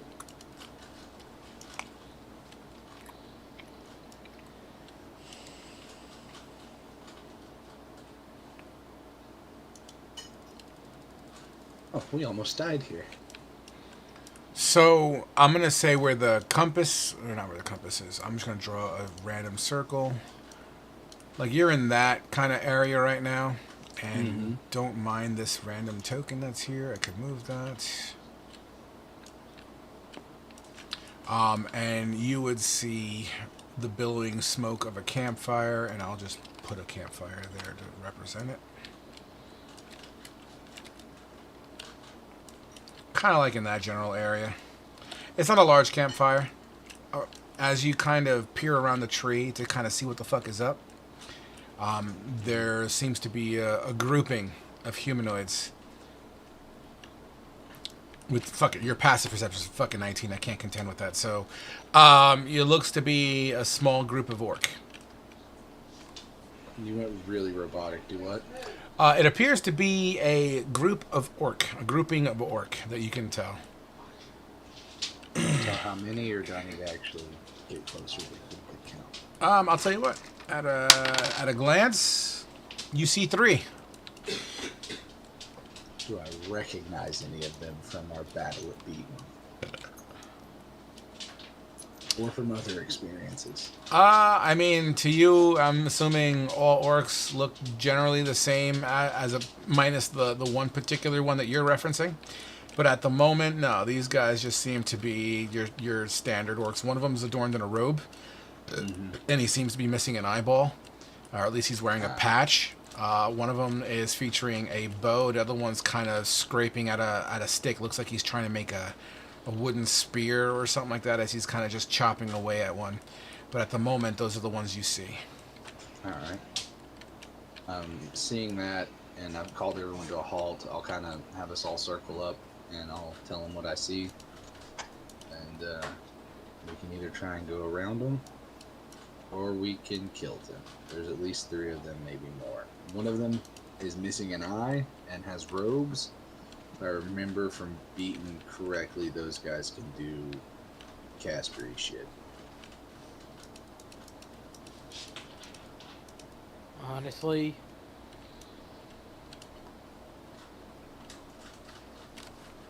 I kind of want to kill something.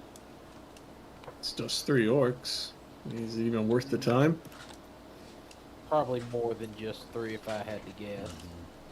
Well, let's go for a closer look. And I just point my hand in a direction, and Eric flies off my shoulder, and he's gonna try and perch on the rock over here and take a look around. God, I hate Find Familiar. I rarely use it for that very reason. As your owl takes flight, give me a perception check with the owl, please. Oh, do you have a character sheet for the owl?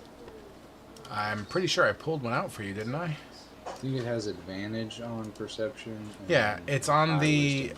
it's on roll 20. Yeah, it's on roll 20. It's just underneath Eustace's character token thingy, the blue and white one. It has 1 health. You don't see that?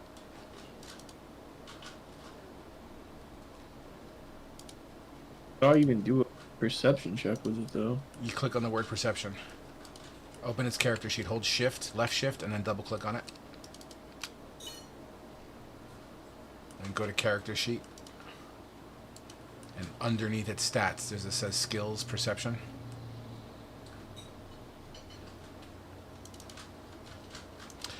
It's a little windy today, as your owl kind of flies up above the canopy. It seems to be struggling keeping a solid flight path, although it is staying flight. It is staying, in flight. The trees kind of billowing around here and there. On that perception check of 8, you are able to identify an additional 2. Except these ones seem to be smaller orc. Well, there's at least 5 of them now. Some of them seems to be slightly smaller. It's maybe worth our time now. Where are they at? They're off to the sides, kind of in the trees, just kind of lingering around, not really doing anything. Okay. Do y'all want me to try and flank around on the other side to see if I can scout anything ahead, or do we want to just charge out there? Must we attack them? Why don't we just leave them be? Because it's not a good idea to leave enemies in your rear. Well, what makes them enemies? They destroyed Beaton, and they're Well, how trying. Did you watch them do it? Do you recognize any of these particular individuals? Not these particular 5, but they're orcs. They're not exactly the most friendly of creatures. And they've already killed an entire town. They killed one of our friends. And They does not refer to the entire population of orcish people. If I were to go around assuming that all people of a specific race were guilty of the same crimes, then I would be just... Oh man. When I said they, I meant this orc band. This group of orcs. How do you know? They don't carry any distinctive markings on them, do they, that identify them as part of the people that killed your friends? Oh my lord.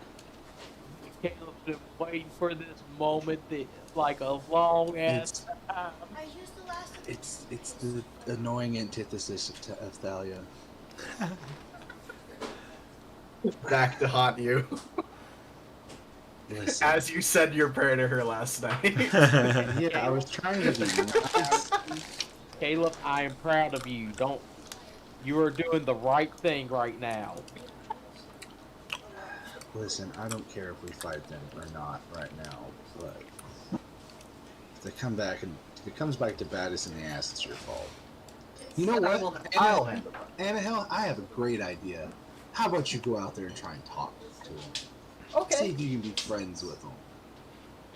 And she starts walking out to them. I'm gonna mage armor. Oh, you big bitch! Get back here! You don't act. Oh God, you are gullible. Well, they could be nice. You don't know. You've never dealt with orcs before, have you?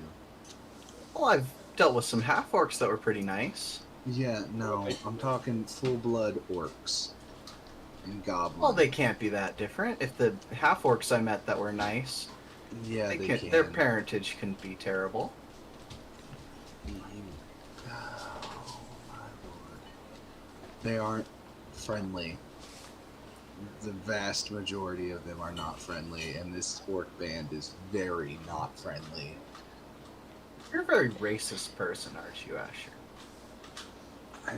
I'm not. The fuck? No, I literally watched this orc band burn a village to the ground. Again, you keep saying this, but you don't. I don't see any identifying marks on any of them. How do you know Man. that they're evil? You too, baby. Well, let's play a game and find out. And I'm casting mage armor on myself, and I'm gonna use everyone first. Let's all get into battle positions, and I'm gonna cast an illusion of. What did those things look like again, Asher, from last night?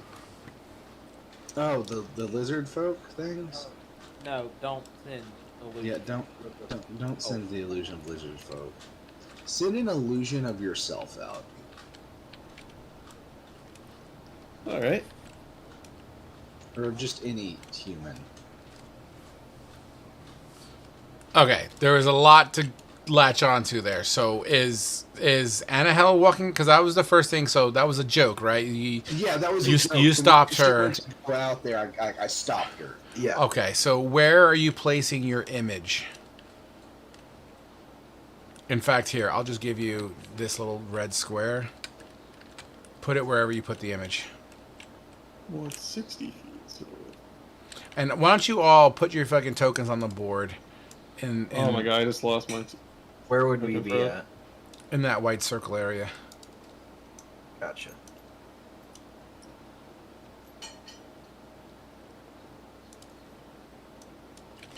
How is it that we make our mini bigger?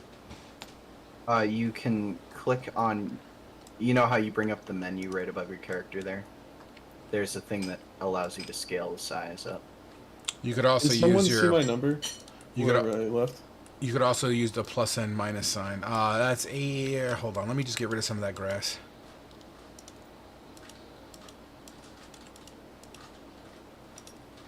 I think I got 60 right here. So it's gonna be. I'm gonna keep it behind the rock at a line of sight, and I'm kind of gonna go. It's gonna kind of walk it like back and forth, like it's kind of trying to look and see what's going on in an obvious way, so it gets spotted. Okay. You hear a natural in Orcish over there. For those who can speak Orcish, you hear over there.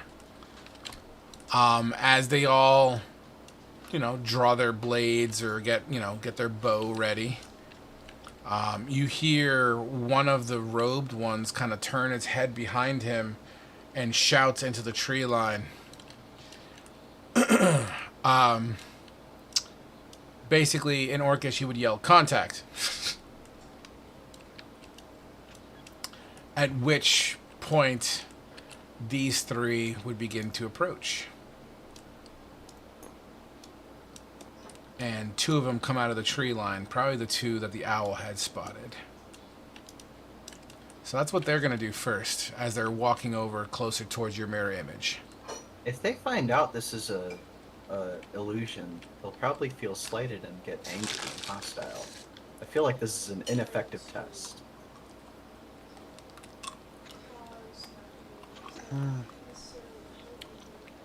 Well, what if they stab it before, Well, without the illusion doing anything?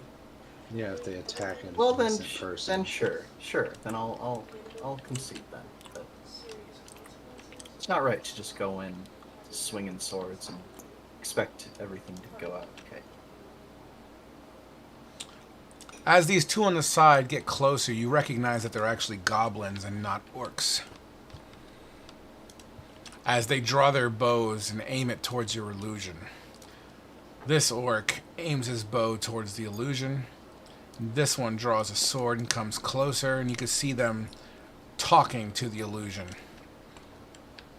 In Orcish. Who here speaks Orcish, just so I know?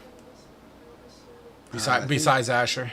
No, I only speak Goblin. The only person that speaks Orcish is Grognar, I think. Okay, So you guys do not understand anything until Grognar gets here. So that's perfectly fine with me. Less for me to have to interpret. So, you hear them in Orcish tongue. I'll whisper over to Eustace, can you control it? Have it shrug its shoulders if you can. Or maybe gesture to your ears to try to communicate that maybe it's death. Yeah, something like that. If you can do. Well, it's an illusion of myself, so I'm just gonna kind of, my hands are gonna kind of, like, be like held up a little bit, like kind of like stop, and I'm gonna slowly step back on the illusion and see what they do to that. As you step back with the illusion, they step forward, and they kind of gain distance on you, and they close the gap a little bit as they reach for your shoulders. And they, clearly as they try to touch your shoulders, their hands kind of pass through it. As they turn to themselves in Orcish.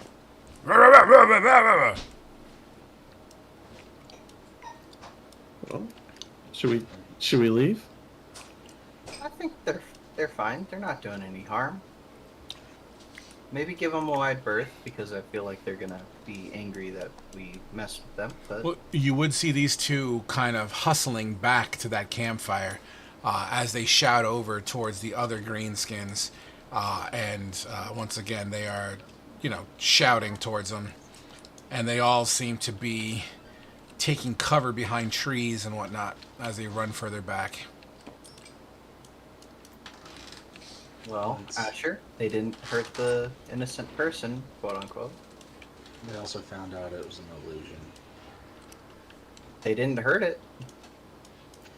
Asher's gonna look at Kane and You not gonna help here at all, buddy? You were there too whenever this orc band slaughtered Beaten. Again, this And particular Iltama. orc band might have had nothing to do with what you're talking about. Oh, George is actually busy unfucking his mic. Ah. We can't hear you, George, if you're talking to us. I think he's on the phone. Oh, okay. Nevertheless, as these orc now are, once again, they're using the tree as cover as they're kind of literally putting their backs to the trees, individualized. One of them actually squats behind, and you can see that their head's on a swivel. They're looking around. They're 100% looking around. In fact, for those who are trying to stay hidden, why don't you guys roll me stealths? I feel like Annahel could go out there and try to calm things down. An advantage on stealth. 23.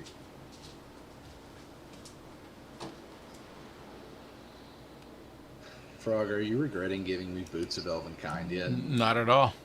It's just gonna make it more sweet when I kill you. I've got Boots of Elven Kind and a Dagger of Warding now. Nice. I guess So I'm gonna stealth. I'm gonna continue to stealth. So okay. there's Well, and that goes with character too, man. So yeah. Well, she's a fairly dexterous individual. Well, for a big bitch, you know, you're also on horseback, I believe. So, you know, Yeah, that's you're not the easiest person to hide right now, especially behind this tree line, as the orcs, greenskins, would point in your general direction. I'm gonna own it and start walking out. I'm gonna put up my javelin and kind of walk forward with open palms. 'Cause we're all about love here. Asher is going to cover her back with his bow, just ready to shoot at the orcs when they attack her. What I miss? Annahel's rolled really shitty in her stealth and is now walking out towards the orcs. I'm Okay. on my way. Did I delete the goat icons? I think I did. I'll have to redo that later. Okay. Awesome. So, as you you see these two goblins jump out with their bows drawn at Al. They're not firing, but they're talking to you in a tongue that you don't speak unless you know something I don't. No, I don't have my languages up, but I got Common and Celestial, and I think one other thing, but I don't know what that is. It's not Orcish or Goblin though. But she's just gonna kind of put her hands up and try to say Common, Celestial in both of those tongues, like trying to get some sort of common ground here. You know what I'm saying? I mean, if you're trying to talk to them in a language they understand, Yes. I mean, they would look at each other and continue to holler over to you in their speak. So no common is what I'm getting from that. Oh, you said common. I thought you said celestial. I am so sorry. Well, I said common in common, and then I said celestial in celestial, like trying to get something. Okay. Do they fucking even? I'm pretty sure they speak common. Yeah, they speak common. Sure, they'll respond in common tongue. Where are you? What are you doing here? What purpose do you have? I'm with a group of people. We're just trying to. Which direction are we heading? Where are they? How many? 1, 2, 3, Oh my god. 4. There's just 4 of us. We're heading towards whatever direction Beaton's in. We're heading that way. What business you haven't beaten? We are travelers. Travelers of what? What do you have? You selling something? I have some knowledge. Do you want? I'd be happy to tell you some stories. No. Don't want stories. Want shinies. I have shinies. Where? Right here. She goes into her pocket and pulls out like 20 gold pieces. Okay. You hear shouting in Orcish as an individual that's robed comes out a little bit here. And they respond back in Orcish. As they seem to be talking amongst each other. The robed orc number 1 that I have listed as robed orc number 1 would lift his hand up. Almost like a signal.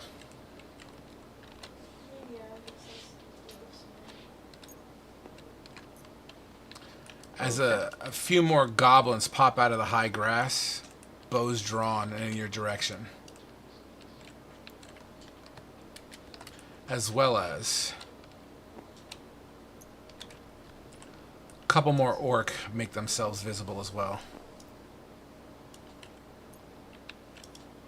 You know how many there are.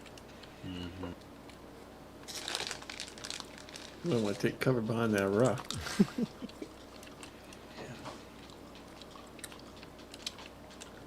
A wild Grognar. Yeah, I saw that. The robed orc shouts in Orcish, and these two goblins seems like they're following orders as they get closer to you. Shiny, shiny, let me see. She's gonna go down on one knee and hold her palm out. She's not gonna let him take anything out of it, but she's gonna just open it up, say, "These, see, it's real." I have my arrow pointed at the goblins if they try and to attack her. And okay there, Frog? Oh, that's right, I got my camera on.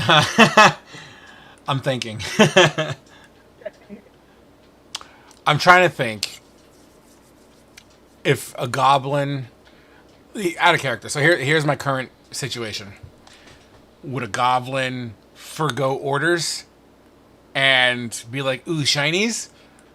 Or vice versa. That's kind of what I'm thinking. So I rolled a wisdom check to see if he was going to succumb to his own natural devices. How And afraid is this goblin of the orc chief, or the person giving the orders? I didn't understand the question. Say what? How afraid is this goblin of the person giving the orders? Well, I don't know. What was the wisdom save? I rolled a nat 20, actually. Oh shit. So So, is it a nat 20 to follow the orders or a nat 20 to follow his instincts? to follow his instincts. Oh shit. So this one goblin, who, for sake of argument and for tracking purposes, we'll call this orc, or goblin rather. Oh god, why can't I click on him? This one here. The We'll one call that's right in front of me? we'll call him Ted for now. As Ted kind of looks in your palm. Here, have one. And she'll give him one. He'll take it. What is it, a gold? Yeah. He bites it. Ah! Puts it in his pocket. He'll pull his dagger out and be like, more! Now, we don't need to do that. We're friends here. You hear the orc that's robed shouting. The Ted kind of is not answering back. More! The orc is saying that, or Ted is saying? Ted is saying more.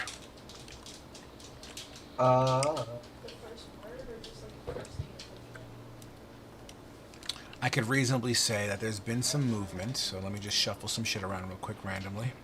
Are they trying to encircle me, and do I see that? I mean, they're out in the open, you're out in the open. I mean, it's not a secret. They seem to just be relocating themselves randomly.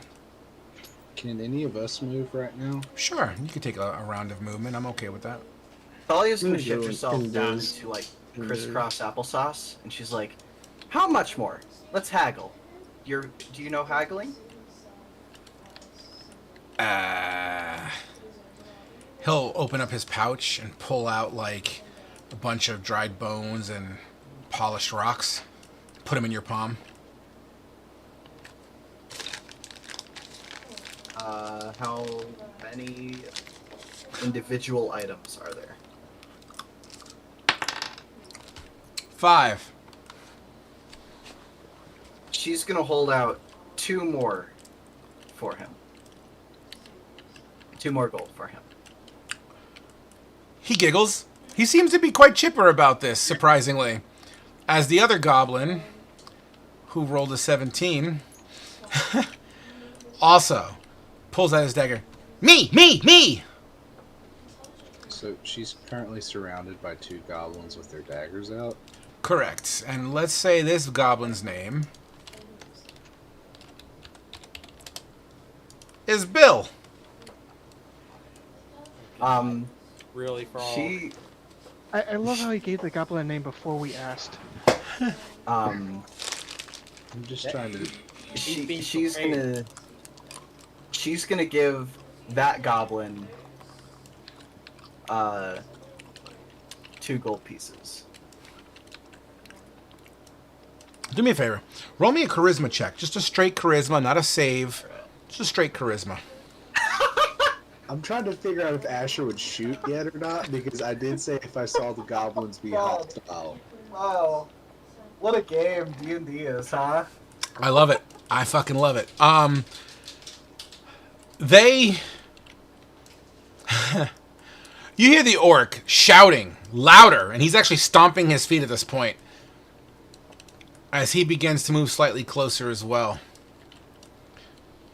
I can't believe this is happening.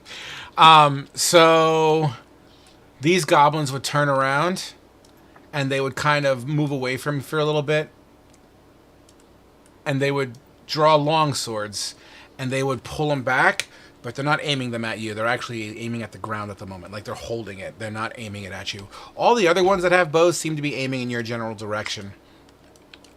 As Go ahead. She's gonna kind of stand up and kind of prepares to address the robed orc. Medium, and kind of a medium pitch, like the back of the mouth kind of grovelly, like "Argh." And he tends to kind of pause when he speaks from time to time as well. Why are you in our territory? Oh, I didn't realize this was your territory. We're just heading this way. You said more of you. Where are they?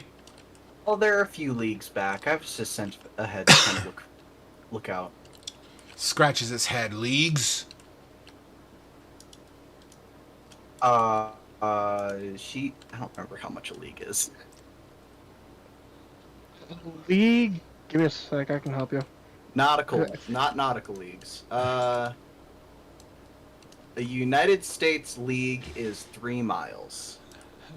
So let's say about 9 miles back. Are they coming this way? Oh yeah, they were following me. She's just in this like super chipper attitude. She's just happy to be here. He shouts back in Orcish, and the orcs do some more scattering around and moving around. Is there a tax on this area? Yes, tax. Tax. How much? All. Now that doesn't seem very fair. Let's can I talk you down? Let's say 10 pieces for safe travel.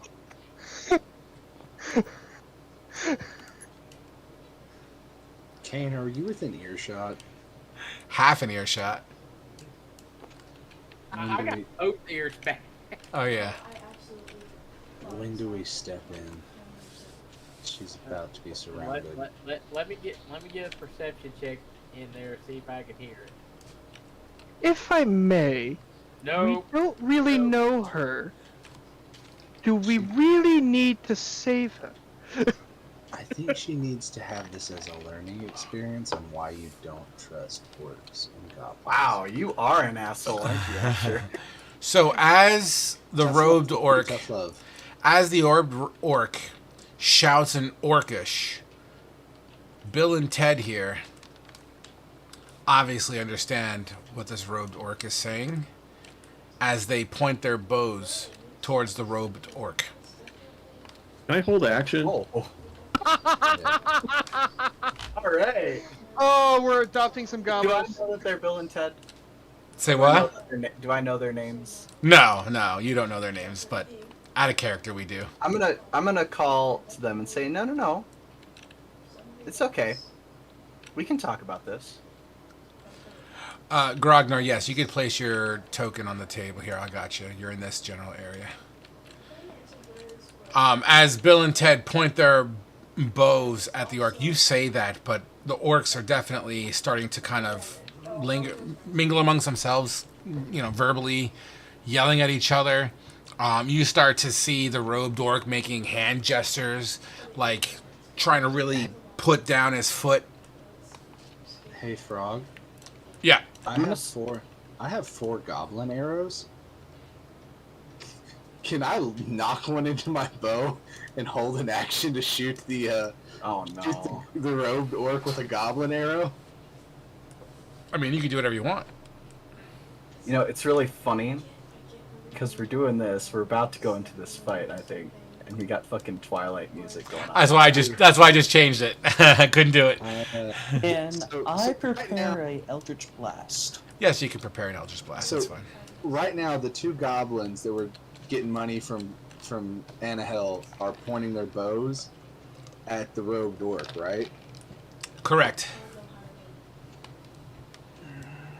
And there seems to be very much a verbal confrontation happening right now in orc tongue. Anahel is gonna start stepping forward, and she's gonna have out her 10 gold pieces. And she's gonna kind of present them open palm to the robed orc. As I kind of want to do some fuckery. As you absolutely hold out your gold pieces, the robed orc still shouting at Bill and Ted. Are you moving closer, Anahel? Yeah, slowly, non-threateningly. I mean, honestly, you rolled a 20 charisma, so that's gonna last for a little bit.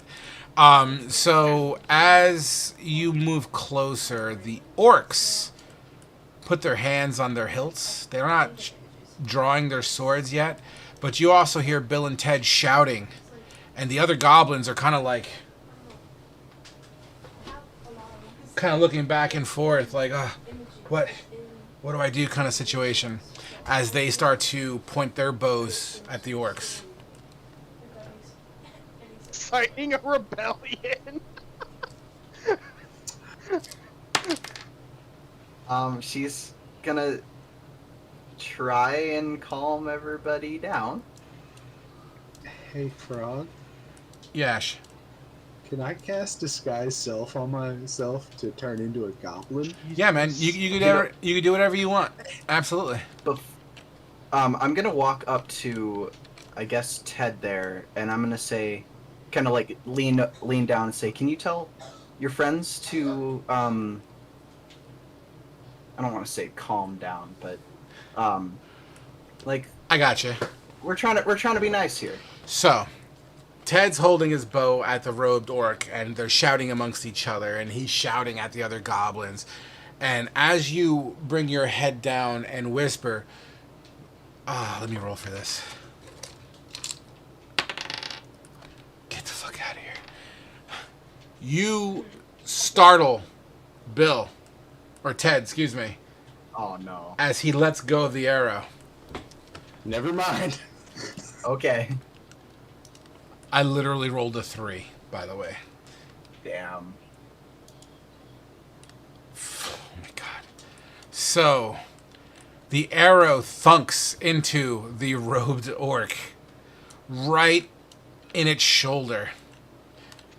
And does that. And you know what? At this point, we are going to take our 10-minute break. I had a plan to do some fuckery. Well, the goblin did it for you. So No, we're this- adopting these goblins, right?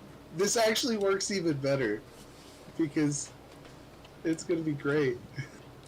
Now, mind you, these orcs and these greenskins seems to be, you know, amongst themselves at the moment. So, it is what it is.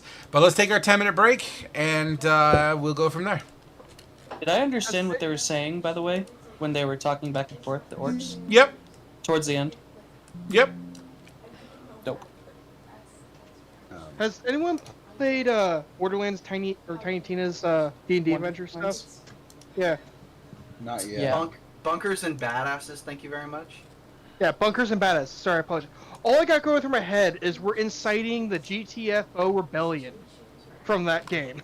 I haven't played it yet. I'm still working on that. So it doesn't spoil anything at all. Okay. But there's a side quest called GTFO, and also for short. Its full name is Goblins Tired of Forced Oppression. I like it. Like that too. When we come back from break, Goblin Asher is about to step out from behind the tree he's in and yell in Goblin, "Death to the Overlords," and shoot an orc with his goblin arrow. All I have going through my head right now is just that fucking side quest from that game right now, and it's hysterical. Especially now that I've already seen a goblin shoot an orc. It's gonna be great. I forgot I had this. We're adopting the goblins after this, right? Yeah. Yeah. Yes. Fuck all of you. We already have adopted one greenskin. And I'm not even a that's greenskin. You're a half orc, sir. I'm not greenskin. I'm a grayskin. Whatever. You're still a half orc, and Hey, Asher has Asher, lots Asher. of trauma. Ash, just think of it this way, okay?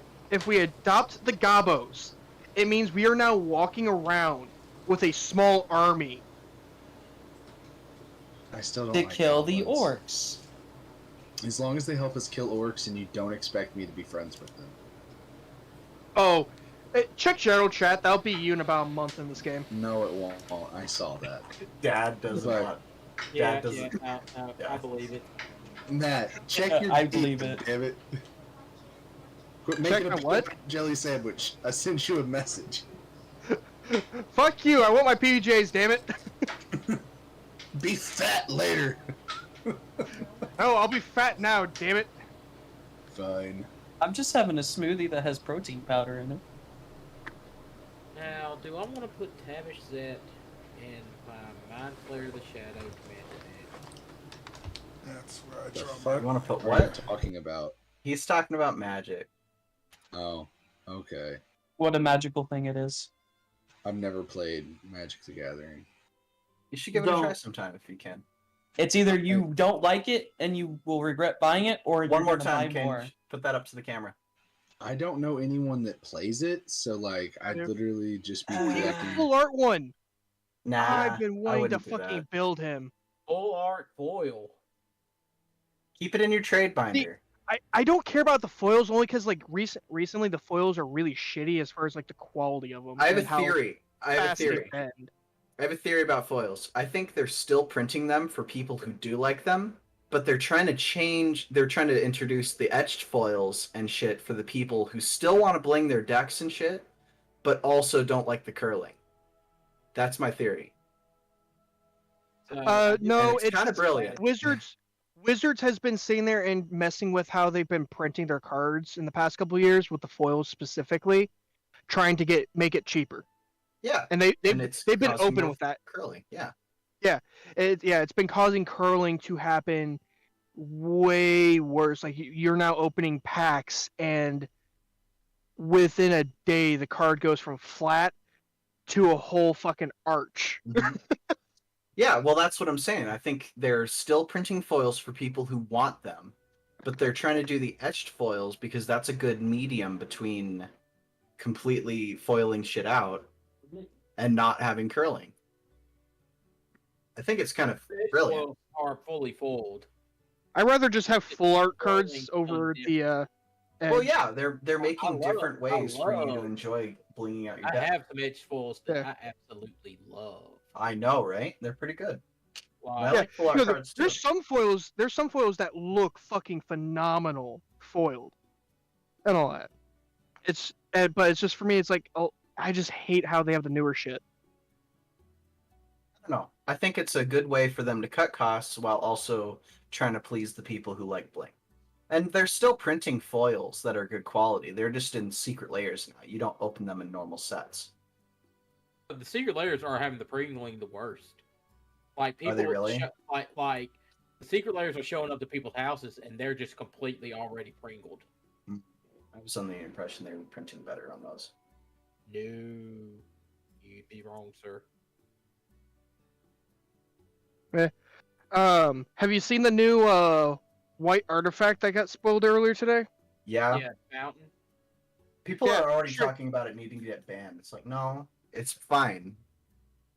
Yeah, it's. I mean, you can print white cards without calling them ban worthy. That also draw well, cards. it's people are They can't calling exist. it ban worthy because people are calling it ban worthy because it's got all you have to do is pay 5 white, tap it, and untap 15 creatures you control, and you win the game. You know how hard it is to actually get up to 15 creatures in white? Dude, do you know how many? Do you know- Naya, Naya, Big- you listen, any way Naya, that gets you up to 15 Slesnia. creatures, people can see that shit coming. like, Yeah. It's not very instantaneous 15 No, hey, here, creatures. let me- Oh, I'm not disagreeing. I'm just saying it's not hard to do it. Let me White ask- even has anointed processions. let me. Are they talking about getting it banned in Commander? Or are they Banned, talking period. about getting it banned in Period. Standard? Period. There's a ban for it in Commander, not ban period. Oh, okay. Like, because I was like, in Standard, no, that's never going to happen. There are way too many Yeah, board yeah. types. It's not Standard for right Standard now. or Modern. It's a Commander ban that's being requested. Well, let's talk about it this way. If white is the worst color in Commander, it can't draw cards. This card does that. Well, It does something else, and it wins you the game. If white has a way to win because it already has multiple ways to win the game on the spot. This one is actually probably one of it's easier than some of the ways, but it's pretty middle of the ground. If you consider like cards like Angel of Destiny can win the game pretty easily, and if you have 40 or more life, you win the game. That card exists. Yeah, Sovereign. Sovereign is still legal. I'm just like, yeah, no. Yeah. It's Halo Yeah, no, completely easy. I'm not saying it should be banned. I'm just saying why it's being requested for a ban. Yeah. I'm in I the don't department think where I'm saying no, fuck it, it's fine, leave it. Yeah. Yeah. Like, Because I mean, who's they got keep backing printing art? they keep printing Someone's broken got- shit for Simic colors. They need to spread that love around a little bit more. Yeah. I don't know who it is, but someone's got a backfeed Kane. going. Is it me? It's Kane. really? Yeah, I saw you Yeah, pop I up can- when it was backfeeding. Yeah, I can hear myself occasionally as well as Anathel periodically. Anahell's thing keeps saying that Caleb's Yeah, mic's I still don't know. on the whole time. I don't know Yeah, why Caleb's it's doing mic- that, but I don't think it's registering anything. It might be registering the fan for my computer, but you guys don't hear it, right? Something y'all Yeah, might like. I can't see it. Ah, Sliver Legion. In Judge promo. Judge promo, yeah. Nice, nice. Yeah. Actually, I'm only missing one Sliver Lord. I got all the others. Including. I have Nice. nice. Yeah, I have all the slivers. I have like one copy of all the slivers. As even got at one Sliver point, yep, I have a sliver queen. That's At one point in time, I had a sliver EDH deck, a sliver popper, and a sliver modern deck. I With have no idea what y'all are talking about. with none of them Sliver where format I had magic. yeah. And for each format, it was its own separate deck with all the cards. I wasn't having to interchange cards between decks. I got into Magic. When I got into Magic, it was with slivers. Yep. That was for my Sliver Commander. This is Carrie Zev. Right now, this is one I'm working on. Yeah, Grog, you're a warlock and a sorcerer, aren't you? Yes. Okay. He's a that's what I source thought. walk. And of Sure. course, And no, I'm Sorlock. not doing the coffee Yeah, lock. he's a Sorlock. I don't know what a coffee lock is. I'm gonna build her soon. Basically, it's a super meta way of having basically infinite spells. What is it? A warlock and what else? Sorcerer. Oh, sorcerer. Oh, okay. Basically, you use the warlock spells to get sorcery points, and then you use those sorcery points to cast spells.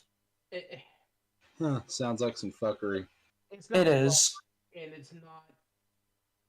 All right. So the way it works is the sorcerer will basically.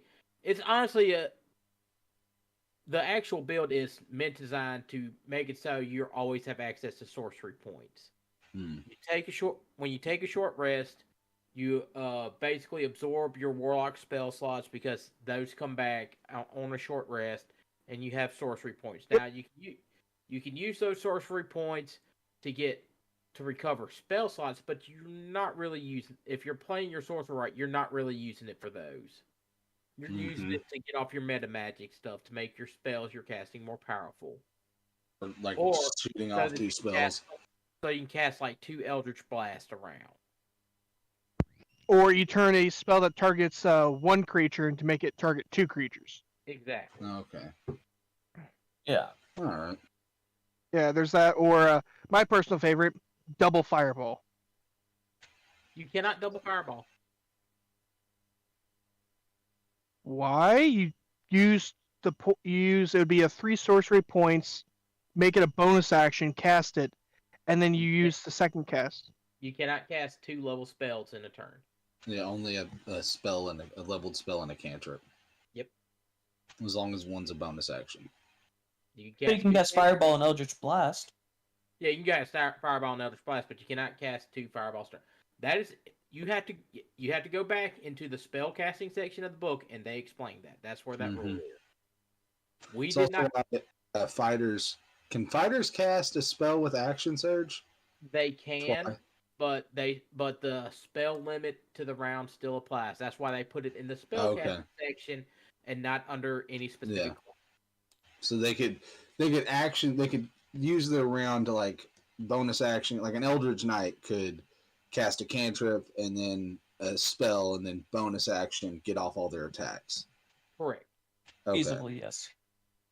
Frog, if you're talking, I can't hear you. One of the big reasons why spellcasters dipped 2 levels into fighter occasion was so they could action surge and cast 2 actual leveled spells. You can't. Nope. Only 1 spell and cantrip per turn. We had this argument a while back. Yeah. In this Okay, table.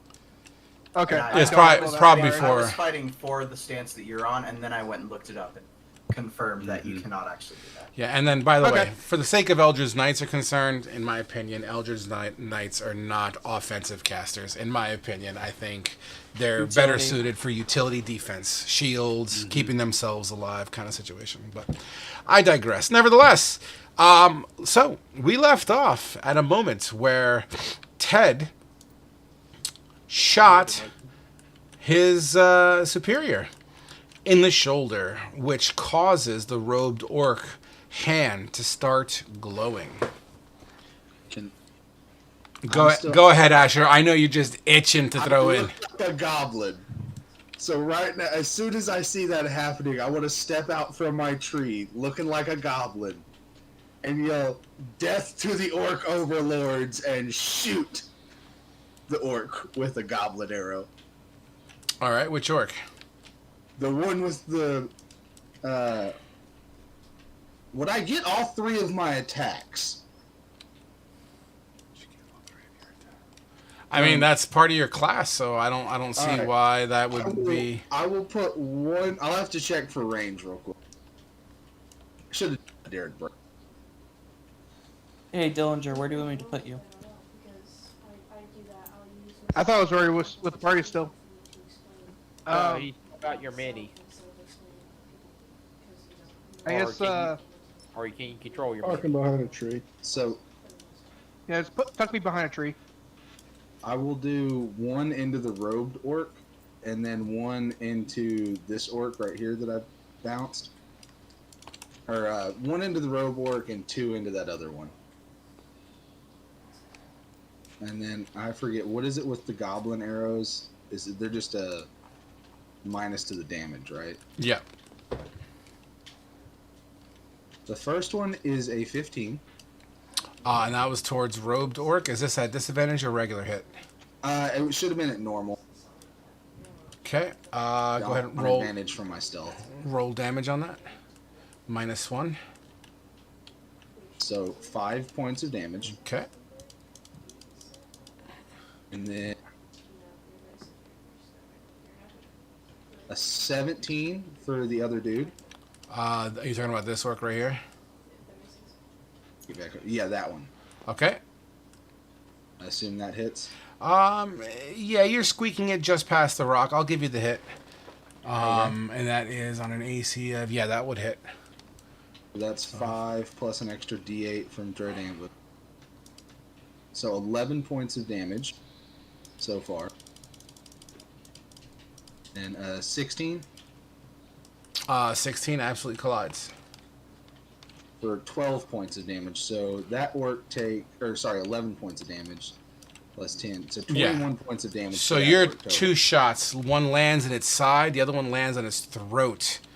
As the rest of the goblins are drawing their arrows and firing in random directions. The orcs draw their swords and begin to charge at goblins. It's turning into something pretty fierce. In fact, they're all going to get a turn. It's a pandemonium. I get done, and the whole time I'm yelling death to the orcs and goblins. And then as soon as I get off all 3 shots, I step back around the tree and hide again.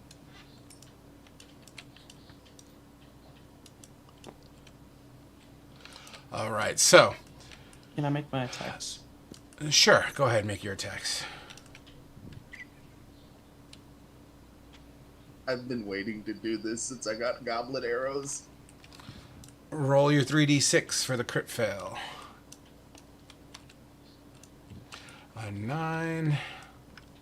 Then Asher became an advocate for goblin. Give me a dex save, liberation. please. Technically, he only hates orcs, so I mean, goblins are like, meh, he doesn't like them. Your first Eldritch Blast flies into the sky, illuminating the area slightly. It's hard to miss an Eldritch Blast flying across the sky. As you fall to your floor prone, I need you to roll your second Eldritch Blast again to represent the disadvantage because you're technically prone, firing a ranged. Firing. Or I'm sorry, no, it's backwards. So go ahead. No, Yeah. the 22 absolutely slams into it. What is the target again? The robed orc. I I can't. pinged it earlier. I ping it again.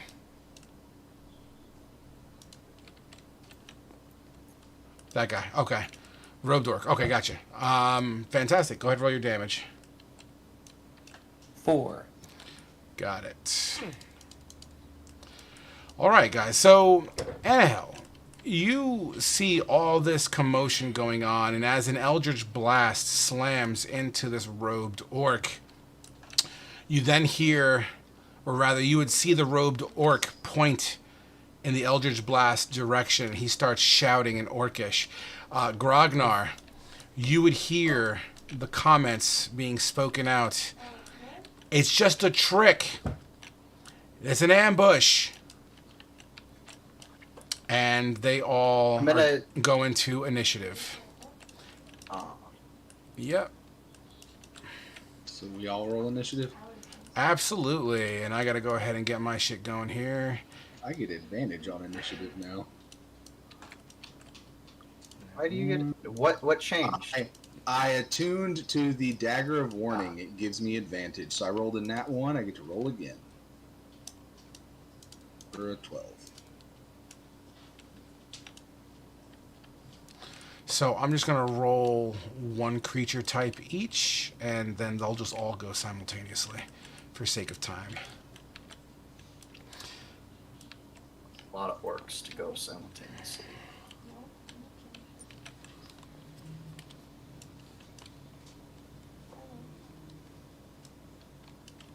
Let me know when you guys are ready to go. I'm good. All right, rolling initiative in. Hold on. Hold on. Need to finish putting my tree. Where mine is trees are all fucked. Wait, hold on. Yeah, I had to move mine way far back to be able to do anything. What did you roll, Dillinger? I had a 5, I think. I'd have to Hey, switch back over to roll 20. Frog. Could Yeah, I had I 5. get? Can I get a movable 20-foot square that I can move around Please hold. just ahead of time? 20-foot. That's already on the board. It's right here. And I'll even change the color to yellow for you. 1 second. It is a square. It's a square, not a circle. Yeah, he put it. It's just underneath the grass. Look right. Oh, I behind see it. I see it. Yeah, I got it. Where's the move part? Okay. It's in the middle. This is a different template. Cool. Okay. So you can Works just for me. let me actually size it up too while we're here. Just give me a second. Oh, it's already practically the size it needs to be, actually. That's convenient. All right, cool. I was going to put it over here for now until you use it, okay? Cool. All right, guys, rolling in 3, 2, 1. Who the hell has a blank name? Is it somebody who died last session? Nah, in the hell you're on there. No, I'm talking about the yesterday's table Oh, having an active token still, maybe.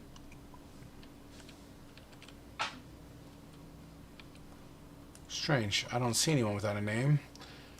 We have orcs. We have... Oh, we're missing goblin. Are we missing goblin? Oh, no. Ted represents the goblins. Robed orc is by itself. An orc. Okay. Yeah, I guess that that works out. you. Hey, Frog. Does Yeah. this count as a new turn? New round? No, you will not new get your start dread of combat? ambusher. You're missing me as Dillinger on there. Ah, we are missing you as Dillinger on there. Just a moment. Yeah. I had a 5.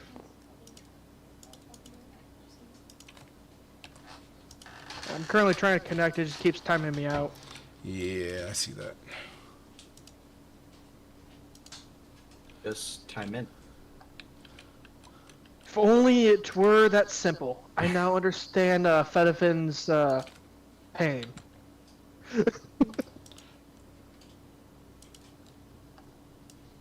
When you guys do your initiative, it's your initiative value is the number of 5, but you keep the initiative mod your dexterity, right? That's... Hold on.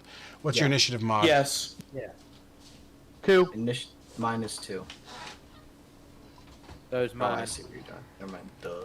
Mine is 3. Or no, mine's 4 now.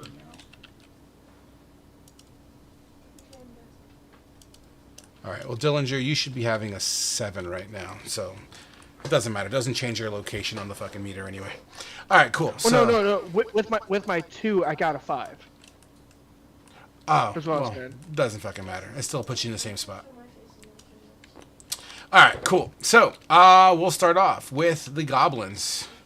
As the goblins hear the command of their chief or whoever is leading this pack, now that the jig is up and the Eldritch Blast clearly shows the true intensity of the situation, the goblins stop fighting amongst themselves and the orc, and they turn and draw bows and look at everyone in that direction. 1,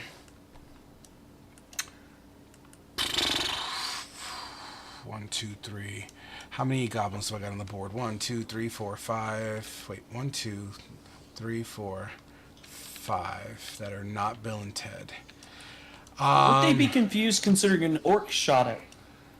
Yeah, but no orcs around here shoots Eldritch Blast. So 1, 2, 3. No, 5. 5. Yeah, 5. What am I looking at here? Eustace, are you hiding or are you just kind of taking cover? I'm invisible. You're invisible. Thank you for letting me know that. So they will just all take some shots at Grognar then with some short bows. I believe this will be a disadvantage because of range. Let me double check. Yep. Absolutely. Here we go. Um, 13, a 19, a 13, a 6, and a 9. 19 hits. A goblin arrow slams into you for 4 piercing damage.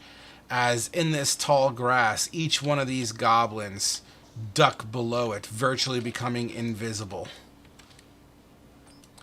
They take movement, and I'm just going to say you do not know where they move as they kind of slyly crawl around in the high grass.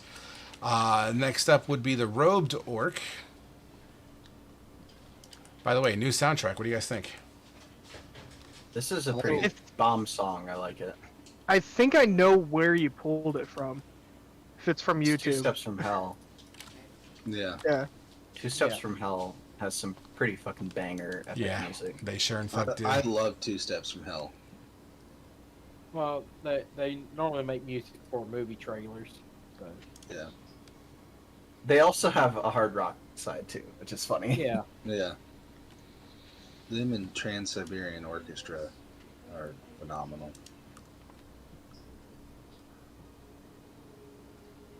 Sorry, I'm looking for the proper spell here. So what I'm going to do is cast Spiritual Weapon. As the robed orc kind of manifests and throws out this flying axe, which will be represented by this purple square called Tentacle. And we'll absolutely go right here and take a swing at you, Annahel. And it swings for a 20 to hit.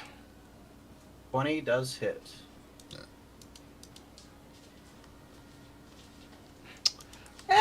You know what? Why don't we showcase shit today? Since it's my debut fight. I'm going to use my Divine Protection and give myself a +4 bonus to AC against the attack. All right. What's your AC now? It is 21. Amazing. How do you block this spiritual axe that swings in your direction? She's just gonna put her hand up, and like as soon as nothing's gonna actually appear, but then as soon as the axe impacts, there's just gonna be like a flash of like a perfect kite shield in silvery light. Gives Asher kind of a little reminder of Thalia a little bit. Amazing. Right. Absolutely. And that would be robed orc, who will now take the opportunity to back the fuck up and hide behind this orc. This orc is trying to take as much cover behind the orc in front of him as possible. That takes us now to Grognar. Okay. Does he have 3/4 cover or full cover from where I am? I don't think it matters. You got Spell Sniper, but that rock is in the way. Okay. And then I'm going to still be prone, so I have half movement. Okay. Can I get a shot at him now? Yeah, absolutely. Alrighty. Dude, this fucking Damn. battle music, though, man. I am rolling shit tonight. Absolutely. I was rolling so well with Eldwin. Unfortunately, your Eldritch Blast fly past. Would that be your turn? Yep. Asher. All Oh, right. never mind. What did you want to do, Grog? I'm still trying to figure something out. Go ahead. I was going to cast Hex on Robed Orc number 1. Give him disadvantage on Constitution. Okay. Before you go, Asher, I completely forgot. Bill and Ted still have to go. And they are going to fire their short bow shots at this orc right here.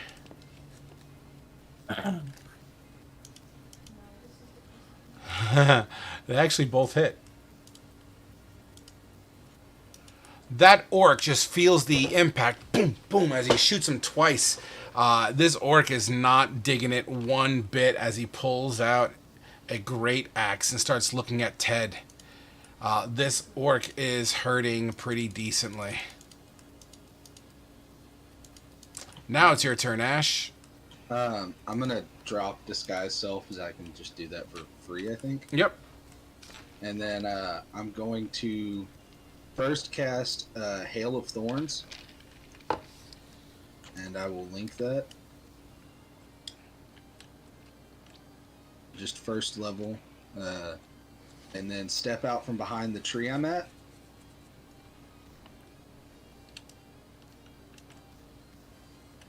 And my first attack is going to be on just the main orc. Okay. That guy right there. Wait, I'm sorry. Which guy? This one? The robed? No, the one that the robe is trying to hide behind. Since Okay. he's within 5 feet of him. Gotcha. Yep. So first attack does a 21 hit. Yeah. All right. Let me just make sure I do this right, because I always fuck up Hail of Thorns. All right, so it's the longbow damage of 9, and then he needs to make a dexterity saving throw. Beating him and the robed orc need to make a dexterity saving throw of a 14. The robed orc actually passes. Unfortunately, the shield wall doesn't. Okay, well, the shield wall then takes an additional 9 points of piercing damage. So that's the 18 total? Yeah, 18 total. And then the robed orc takes half of 9. So would that be... Does it round up or round down? Always rounds down, unless we're doing HP. Do what? Always rounds down. Okay, so then the robed orc takes 4 points of piercing damage. Absolutely. How do you destroy the meat shield? So Asher, with his first shot, releases that arrow, and it kind of glows this greenish, like foresty green color. And then as it hits the orc, right before it hits it, it just explodes in like a shotgun blast of these like little like thorns, basically like miniature arrows, and just shreds that first orc like little flechettes. Absolutely, And then man. the remaining ones that pass through impact the other orc, as all that's left is like a torso from the shield wall. Absolutely. And literally does one of these things. Yeah, he just gets shredded apart. 100% falls And dead. then for my extra attack, I will shoot the robed orc. Okay, get it. 22 to hit Absolutely. for another 9 points of damage to him. This orc And then keels. with This orc movement- keels over as an arrow enters his belly. And he definitely kind of slouched down right now, holding that last arrow that went into his stomach. Alright, and then with my movement I have left, I'm just going to step back around behind the tree, try and take some cover. You got it, my man.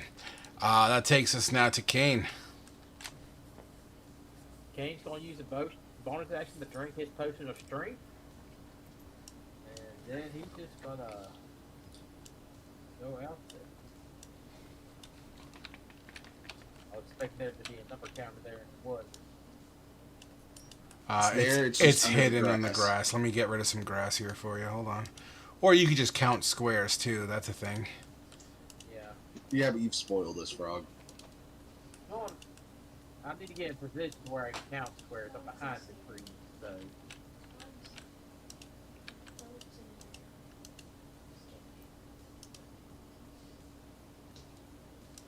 Oh, okay. I can see it, Kane. You can move. Let me know when I hit 60. That 60, keep going. There, Stop. right there. Back one more cube, Okay. right there. Sorry, you were at 65. So Alright. That's Kane's turn. All right, Annahel. All right. 5, 10, 15, 20, 25, 30. Shit. Why are these goblins upside down? they're hiding. They're in high brush. That's the last place that you've seen them. Gotcha. I would like So what I'm gonna do is I am going to use my Radiant Soul feature, which is pinging in chat right now. And I'm gonna sprout radiant wings from my back, and I'm going to launch myself forward. Unfortunately, just right here.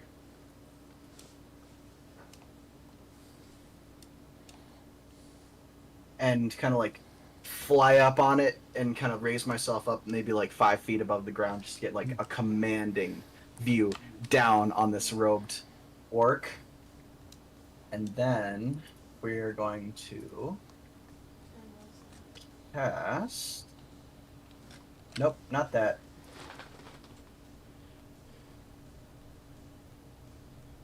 Where is it? Inflict wounds. There we go. No, that's a melee spell attack. Damn it. Do I have?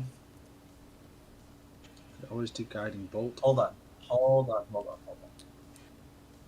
We're gonna do this shit. We're gonna do shit here. Before I cast a spell, I'm gonna use my metamagic extended spell. Nope, that just increases duration. Damn it! You just had to move him back 1 square, didn't you? Guiding bolt, man. That's gonna be your best bet. Did I? You're a cleric sorcerer? What the fuck? I have metamagic adept. Oh, okay. We're gonna cast Toll the Dead Nice. onto this orc, and we're gonna cast it at level 2. Okay, this is the robed orc, yeah? It's like Yes. That's a cantrip. dead. I can cast it at level. No, No. Yeah. Cantrips automatically it- level up with I you. see. I understand. yeah. Okay. So it's going to be. A wisdom save. What the fuck is the damage dice? It's They 2d12 already since it's have already damage. taken damage. Okay, Yeah. so it's actually 2d12. Cast Toll the Dead. I fail. No, it's a attack, isn't No, it's a Nope. it's a No. wisdom save. it? Oh, okay. It's a save or suck. You guys will have to let me get used to being a full caster here. It's all good, man. No worries. Just Toll the Dead still does half damage even if they pass, I think. Nope, it's a save no, or it's a suck. save or suck. Most cantrips are Okay. save and suck. But then, in addition to the to the 8 necrotic, because I have Radiant Soul active, I'm gonna get an extra 5. Yes, 5 damage of radiant on top of that. Why don't you explain to everyone what this looks like? So you get your wings, you fucking go crazy angel, you Yeah. fly So, forward, you kind of peel backwards. I can imagine your wings like stopping you in motion. Mhm. So like the wind kind of hits this orc, and then you do what? Go ahead and explain I'm the just rest. I'm gonna have this like bell, like radiant bell that kind of like is twisting with both kind of like smoky dark, but then also the silvery light, kind of like twisting and giving the illusion of form there. And I'm just going to kind of like ring it in my hands like this, and with each chime, it's gonna be like a soft kind of like melodic chime, but each time it chimes, it's gonna feel like a hit, and it's gonna impact on the robed orc. Absolutely. You start to see blood coming out of this orc's ears and nose, almost like you liquefied its brain as he falls to his knees and falls forward dead. And then she's going to turn her attention on,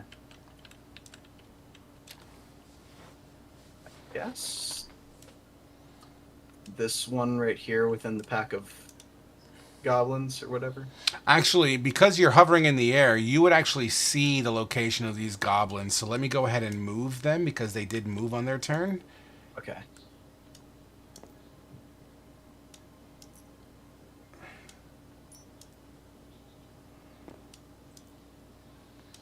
Only you would see these goblins, though. Nobody else. So did I unintentionally take cover from most of the goblins? Goblins are friends. Yeah, we're going to be friends with these goblins.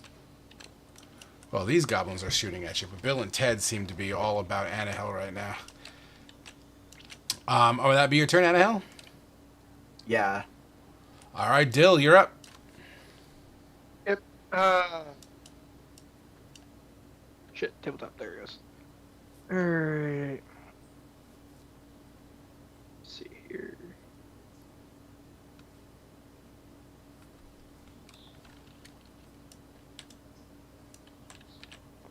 That's the 30 movement there, which is going to be that square.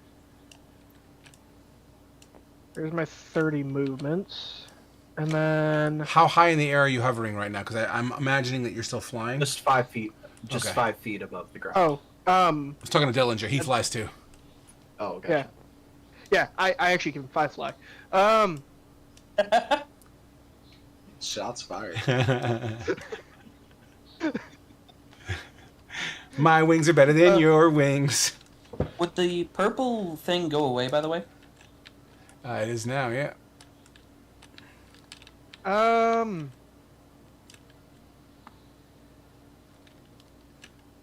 And yeah, so yeah, I guess I'll be 20 feet up. Okay. Yep, yeah, I'll go with 20, and then we'll try something here. I am going to do one sec here. Spells. I'm going to cast darkness, but on myself because I can see in it. I know what you're doing. Sure, absolutely. As the sphere of darkness just floats in the air. 100%. I know exactly what you're doing. Okay. Would that be your turn? Give me a second. I need to plug my phone before it dies on me for a second time tonight. There it goes. And then give me a sec here because I just want to double check its range real quick. Sorry, one sec. 60 feet. Right, know what? Nah. Alright, 60 feet. Yep, okay.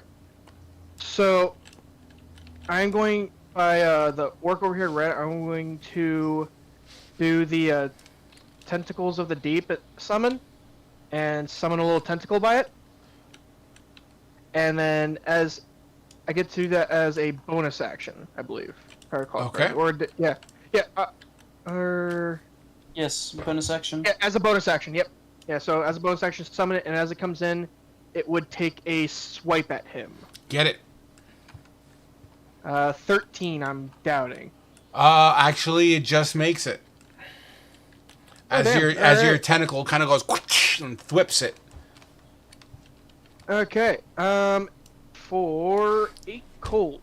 Holy shit, I actually rolled max. How do you kill this dude?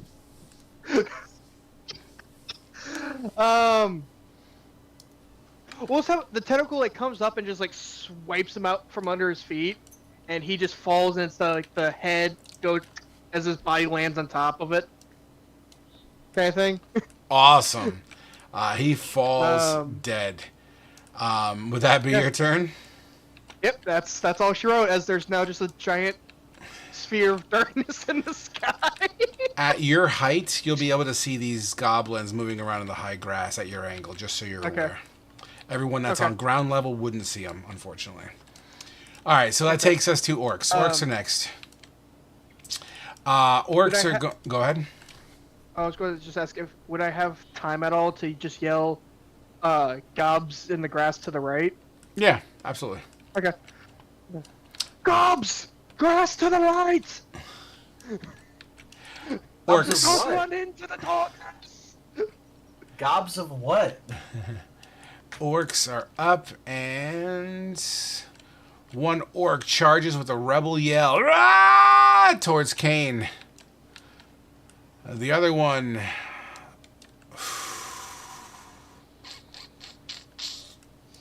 just saw its leader and another guy get decapitated. Also towards Kane, as both of these orcs have great axes in their hand, they're coming in with a chopping motion.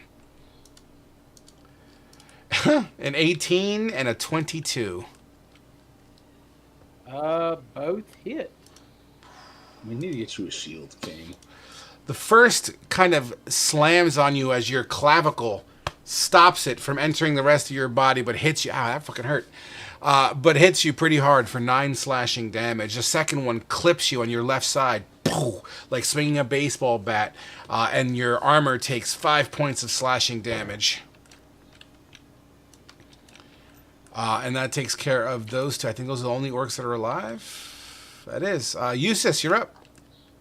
So, does this adamantine half plate do anything for me besides just look nice? What does it do? Adamantine cancels crits. Yep. I believe it just Yeah, cancels crits. Yeah, it cancels any crits against you. Okay. It that's does. what I was looking for. I don't think it cancel. I don't think that's the right way of saying it. It basically makes a crit just a regular hit. Yeah, sorry, that's Yeah, what I meant. yeah, It that's cancels what I out the figured. critical part of the Yeah. hit. You still get hit, just not as bad. That's what I was looking for. Thank you for your information. No problem. Eustace, you're up.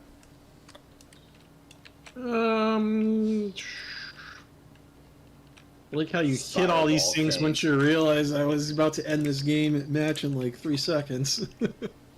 But I'm gonna hold for one of the goblins to pop up that are near me, so I'm gonna just firebolt it. Okay, I'm totally okay with that. As you hold your action, Gobos are next. Let's start with Bill and Ted first. Who will? Well, they don't give a fuck about Kane. They're gonna move here. I feel like there's being shade and- for no apparent reason. They're definitely moving in front of Anahel with their bows kind of drawn, just waiting. Gobos. Well, they don't know you're there because you're invisible, Eustace. But, oh shit, Dillinger's in darkness, so that's not going to fly. They have a lovely orc to shoot at. They do, but that's not going to fly right now. Okay, so this Gobbo is going to pop up. He's going to pop up. Eustace, this will be the first goblin you see pop up. Go ahead and roll your firebolt attack.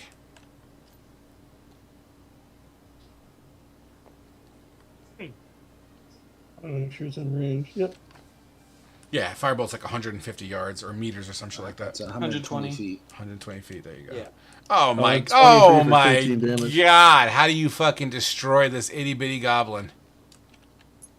Basically, out of nowhere, there's this like black ball, little mini ball, basketball size, and it goes screaming at this goblin, and it just puts like, it just takes a hole right through its chest, and it's Completely gone. incinerates a hole in his chest. The And goblin I'm going just to- flips. I'm gonna drop. Can I drop prone after that, or is that an action? It's a free action to go prone. I'm gonna go prone behind this tree for cover. Absolutely. Beautiful. That takes care of you then. This motherfucker's gonna pop up. This motherfucker's gonna pop up, and this motherfucker's gonna pop up. So one, I'm pretty sure this one's in range. Let me double check. That one's in range, but all the other ones aren't. Well, not the other ones, but that one is not. So 1, 2, 3. The fourth one will be at disadvantage. And the fourth one at disadvantage. Wow. I rolled really good. 19, 20, 20, 15. All of them miss because this bitch has got 21 AC. Shit. That doesn't last forever. Wow. As you know what? I'm going to go. Can I flavor this? Or do you want to flavor how Sure, you yeah. block the arrows? They don't block. Oh, wait, shit. No, do you hear me? I hear you. Yeah. Oh, okay, yeah. No, they don't get blocked. All of the ones that are 17 or lower get blocked, but the other ones do not. So you does block your- one arrow. It only lasts for one for that one attack that I choose to go. Oh, okay, cool. Yeah. Never One mind. miss, another 3 hit. All right, so 3 hits and 1 miss. Absolutely. You get riddled with goblin arrows for a max of 10 plus 4, 14. And as their bonus action, they are going to dip and move as they duck down and hide in the high grass yet again. And unbeknownst to you guys that are on the ground, they shuffle. But the dudes that are flying would absolutely see them shuffling around.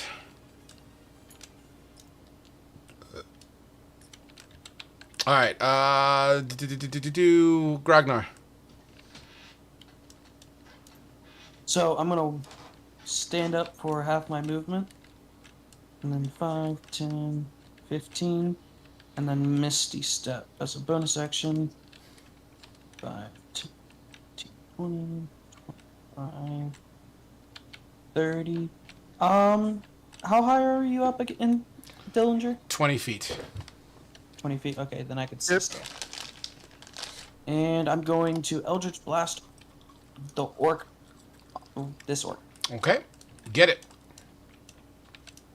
Bam. Bam.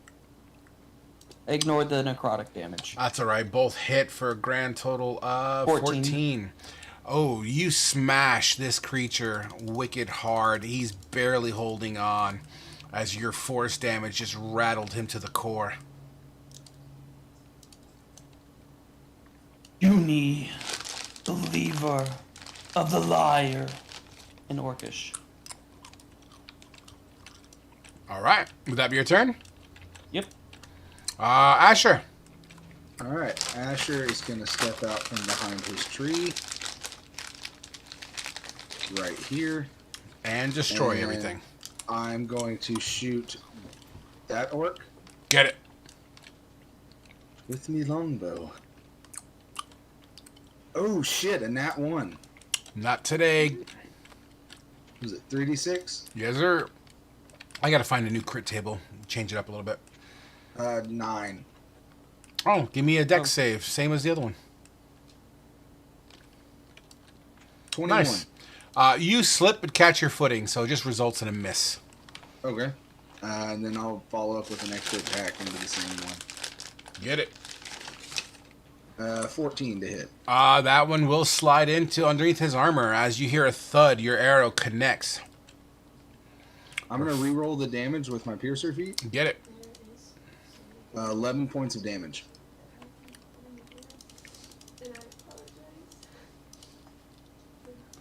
Boom, your hit slides under his breastplate. Or whatever leather was. It must have pierced straight through. You see your longbow arrow sticking out of his his right pec. He's coughing up blood. That be your turn? Yeah, and then I'm just gonna holler out in Goblin to like the other ones, if they like loud enough for them to hear me, and ask them to join us in fighting your overlords. Try to get a Goblin army. Kane, you're up. Kane will attack the one in front of him with the sword. Okay, get it. Nice, that hits. Yeah, ignore the psychic damage, but It doesn't matter. He had 1 HP left. How do you kill him? I just will thrust stab him, and then he'll just gonna turn and use his second attack on the one to his the other orc. Do it.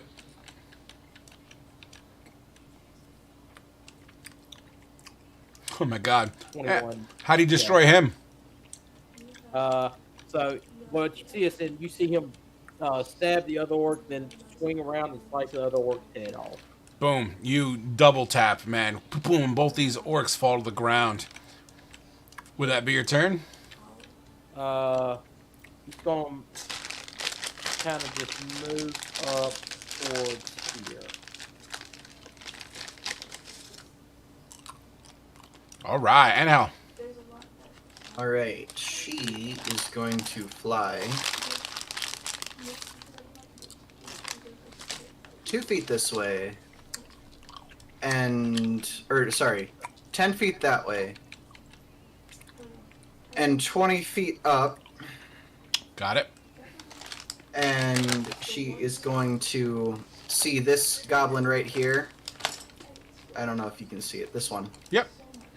And she's going to like summon another silver radiant javelin and just kind of underhand throw it directly down, like straight down into this goblin. Kind of, if it kills him, pin him to the ground.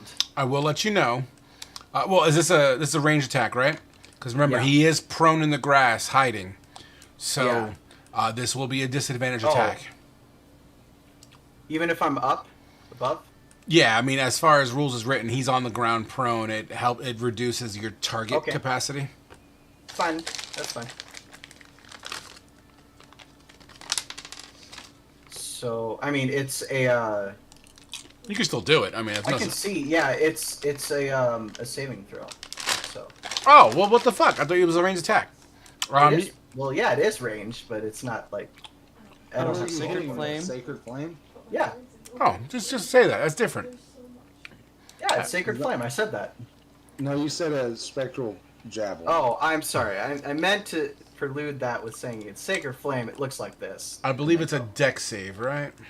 Yeah. And they are prone, which is absolutely disadvantage on dex saves. And they failed. He failed. All right. So that is. Where is it? There it is. Bam. 4 damage. Wow. Wait. Soul does what again? Don't forget your extra radiant damage from your class ability. That sticks around from what I remember. Class ability. What do you mean class? Race. Race. Yeah, that's what I'm looking. That's what I'm looking for right now. I think it's just the next. Equals your level. Yeah, you deal extra radiant damage to one target when you deal damage to it with a spell or with an attack or a spell. Gotcha. So So you- it's another 5 on top of that. Get the fuck out of here, dude. Okay. How do you finish off this goblin? Like I said, I'm just kind of underhand throwing a javelin at him, and it's just gonna pin him straight to the ground.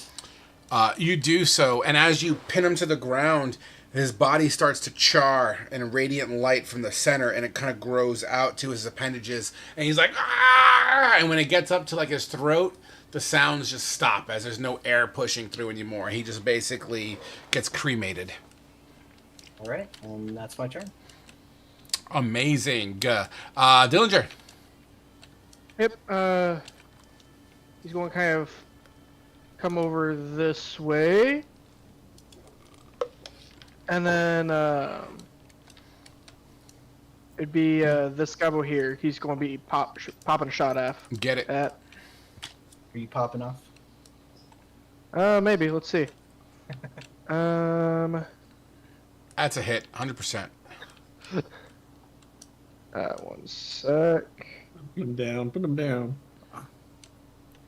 I rolled for a 6. 1 on the fucking base damage.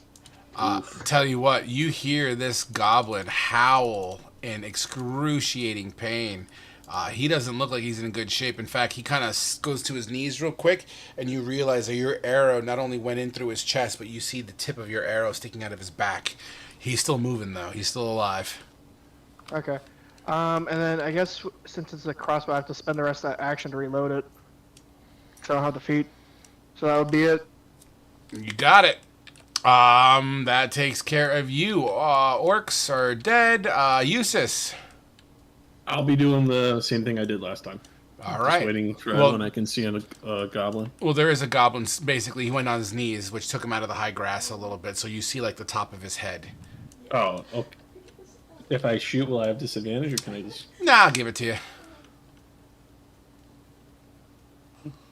A 13 for Uh, 17 damage? A 13, unfortunately, is not enough, as Goblin's AC are definitely way higher than 13.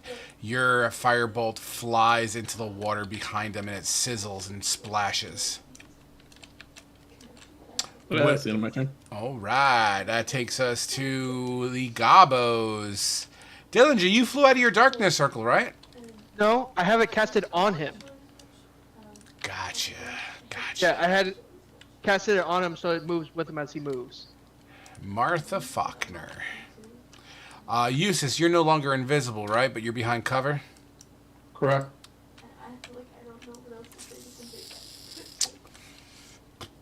is useless? Behind a tree beside the compass. One goblin's gonna shoot at Anahel Oh. with an 18 to hit. 18 does hit. Only Actually, no. We're gonna do the thing again. okay. How do you block the arrow then? Same thing. It's just gonna hold up my hand, just like no. And as soon as it impacts, bright flash of just kite shield. Amazing. And it's quite a spectacle. Are there designs on this bright flash? You know what I mean? Like it exists, but it's invisible until it gets hit. Yeah. And you can see like the detail in it. It's gonna kind of look like like filigree silver designs, kind of like frosted glass. Gotcha. Beautiful. But it's only gonna show for like that split second when the impact hits, and it's gonna like flash. And it might even, like, if anybody's, like, looking at it, it'll kind of, like, stay in their eyes for, like, a little bit because it was so bright, but then, yeah. Gotcha. Flashbang. These two goblins are going to take a shot at you, Sis, who's behind cover, which will get a +4 to your AC, because you did specify you're hiding behind the tree. 22 against your 16 +4. I think that was actually going to hit.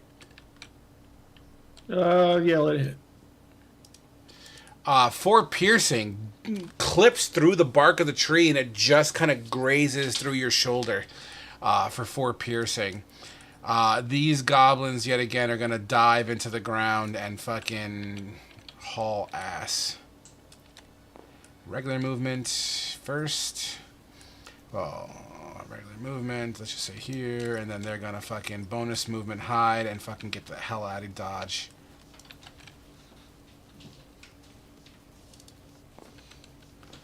All right, cool. As they dip behind, Bill and Ted are going to continue to follow Anahel, holding their bows at the ready. That takes us now to Grog. Are the goblins fleeing? Is that what's happening?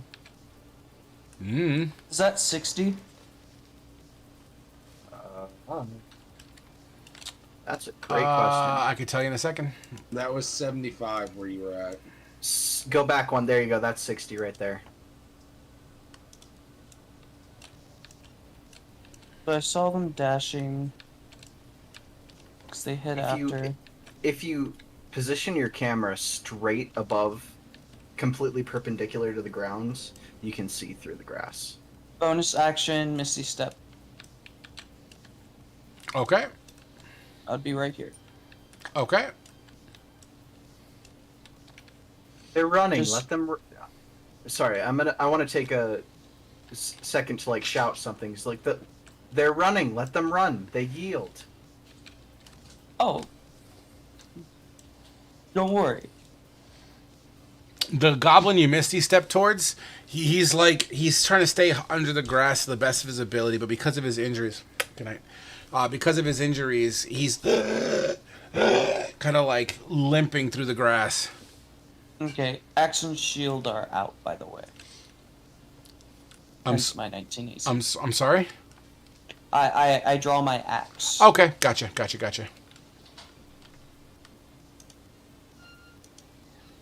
What are you going to do? That's it. Oh, that's all you can do? But action and my bonus action. Beautiful. Ash, you're up. All right, I am going to try and step out.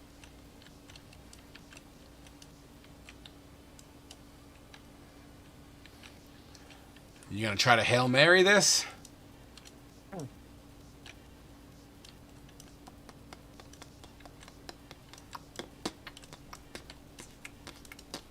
We lost Dill. I think I counted it out right. That's 30 feet. It's okay. This is clearly in your favor. It's fine. Can I try and take a pop shot at the goblins as they're running? The only one that you can physically see in the grass is the one that's in front of Grogner, and that's only because he's so injured he's doing a really shitty job at hiding. The other two are behind high grass. I can't see like the grass moving or anything. You can, but all the grass is moving because it's windy out. All right, then I'll try and shoot the one in front of Grognar. Get it. He only has 1 HP left. What's your minimum range on this? 150 feet. Oh, you got it. Yeah, regular shot. 17 to hit. 17 is a miraculous hit. 11 points of damage. Absolutely. How do you end it? Remember, it's running away. It's kind of holding that arrow that's pierced through his chest. It's kind of gurgling a little bit of blood. He's on his way out, probably. And so right as Grog like bamps in there with his Misty Step, Asher quickly adjusts his aim and looses the arrow, and just over the top of Grog's shoulder, like nicking the threads of his shirt or jacket, flies through and just catches this goblin like at the base of the skull, and he just keels forward. Grog has like a small slit on his jacket. Absolutely, 100%. Over my shoulder? This goblin's is gone. He Hail Married it. Yeah, well, it's because you bamped right in front of him, so I was just saying, like, for flavor wise, it went like over your shoulder. It works. I'm okay with it. Would that be your turn? Can I try and just pop like a Hail Mary off at one of the other ones at extreme disadvantage? Probably not. It's fine. I wouldn't waste the arrow, to be honest. Yeah, no, that'll be the end of it. You got it. Kane. All right. Let's see. Let me look at this battlefield. I mean, there's really not much for me to do except be like. I mean, I can't. I can't see that goblin over there that's hidden, and yeah, he's just gonna. He'll break out the crossbow and hold action till he sees the. He'll move over here. Okay. We'll move over here, and if he sees the goblin pop up, he's holding action until he sees like a goblin pop up to shoot. 100%. You got it, my friend. Annahel. I'm going to slowly lower myself back down. And the wings are going to withdraw. Like the second coming. Absolutely. Would that be your turn?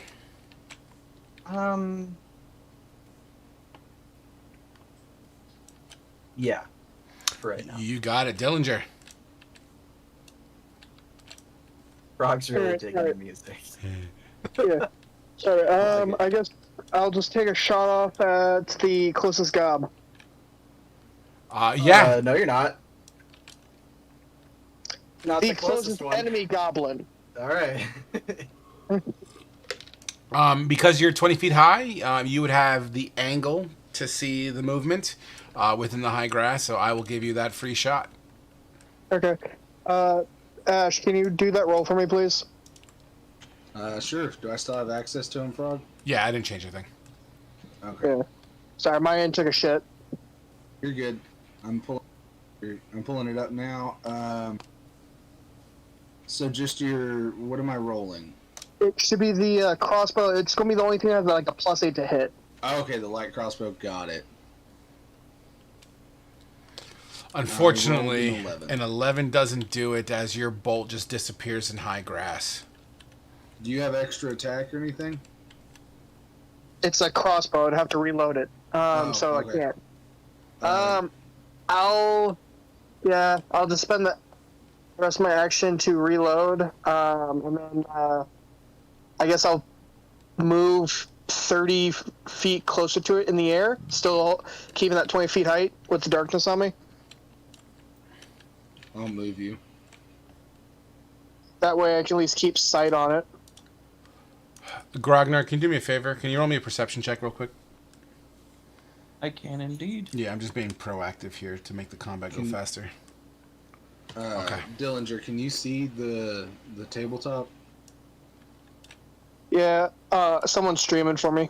All right. Was that good where I moved you, or Yep, were you? that's fine. All right, No, that's fine. All right, cool. Orcs are dead. Dillinger shit now. Eustace, you're up.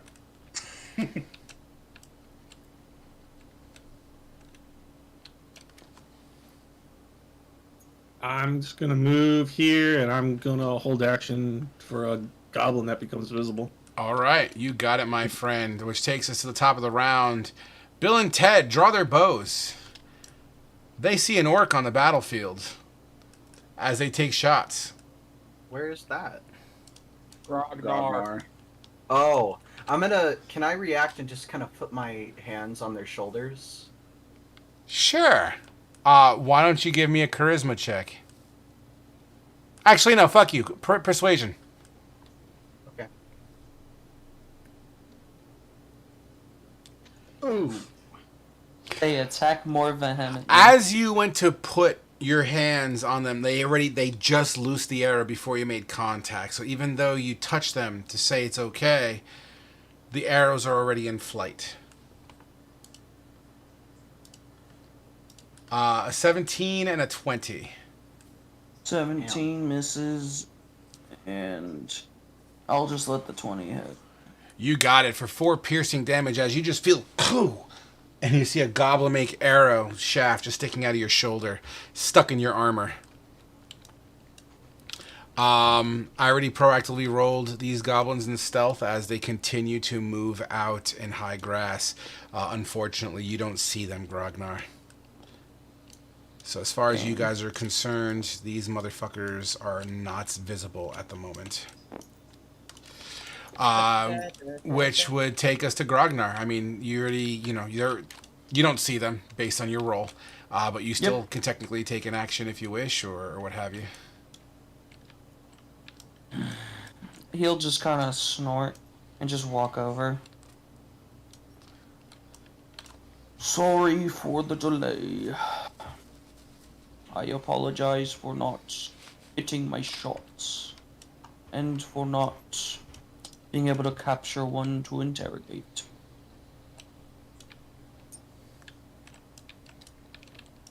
Unless anyone has anything they want to do, combat would effectively be over here outside of these two Bill and Teds here. I'd just run up to be with like the group Same thing. and have my bow pointed at Bill and Ted since they just shot Grognar. They aim their bows at you back.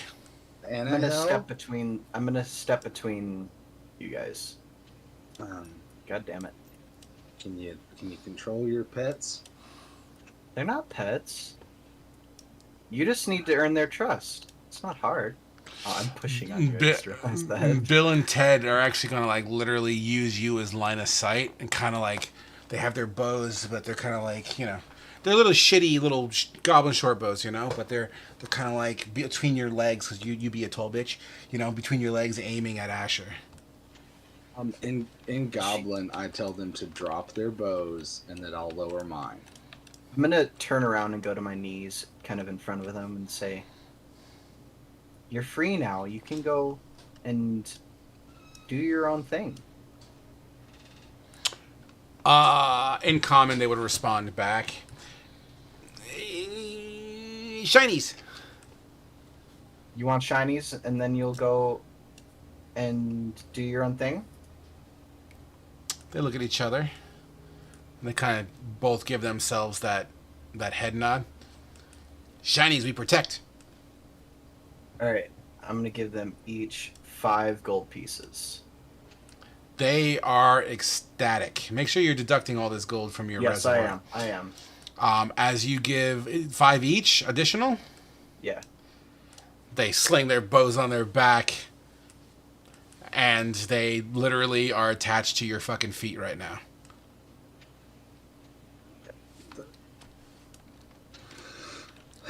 We've picked up 2 new strays. I don't have more shinies to give you. I'm out of shinies. Shinies come. We follow. We help. We get more. Then you need to be nice to all of my friends here. Disgusting humans.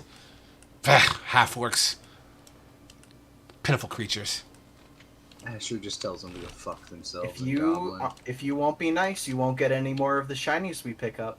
We joke, we kid. Okay. If you act up, there's gonna be problems. Nah, Shinies come, we behave. Just What don't if shinies don't come? just don't go that way. Can't protect you amongst them. Well, we gotta go that way. That's the way we go. No. You don't want to go that way.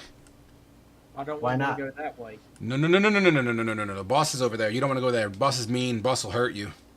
No. Well, Anyone what not if I can hurt him? anyone not green, not welcome. Are there any more people left in Beaton, or did y'all kill them all? Ted will turn to you and kind of look at you. And I asked that in common. They're people. They're people. We have to go save those people. Why? Those Why? people are our friends. No, those people slave. Those people do the work, nasty stuff, clean horse poop and stuff. They did no. You don't. Hey, You don't want to go there. hey, Annahel, do you believe me now that these orcs are the ones that destroyed Beaton and killed our friends? Yeah. But we didn't. We had to find that out through fighting. That wasn't very nice. And Asher just shakes his head and kind of walks off. But come. We'll show you safe passage. We'll go north. We'll go north. Safe north. No, we have to go Not to safe Beaton.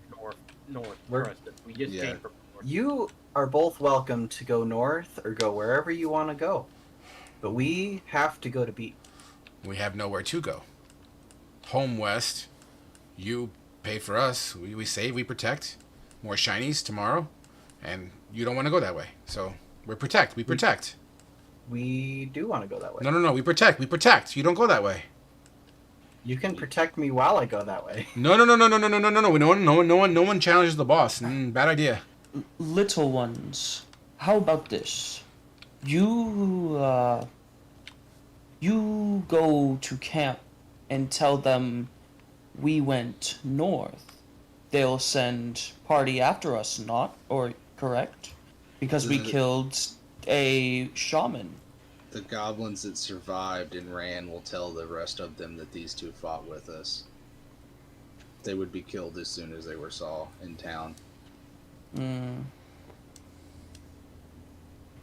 Why don't you two go west, go home, while we go to town?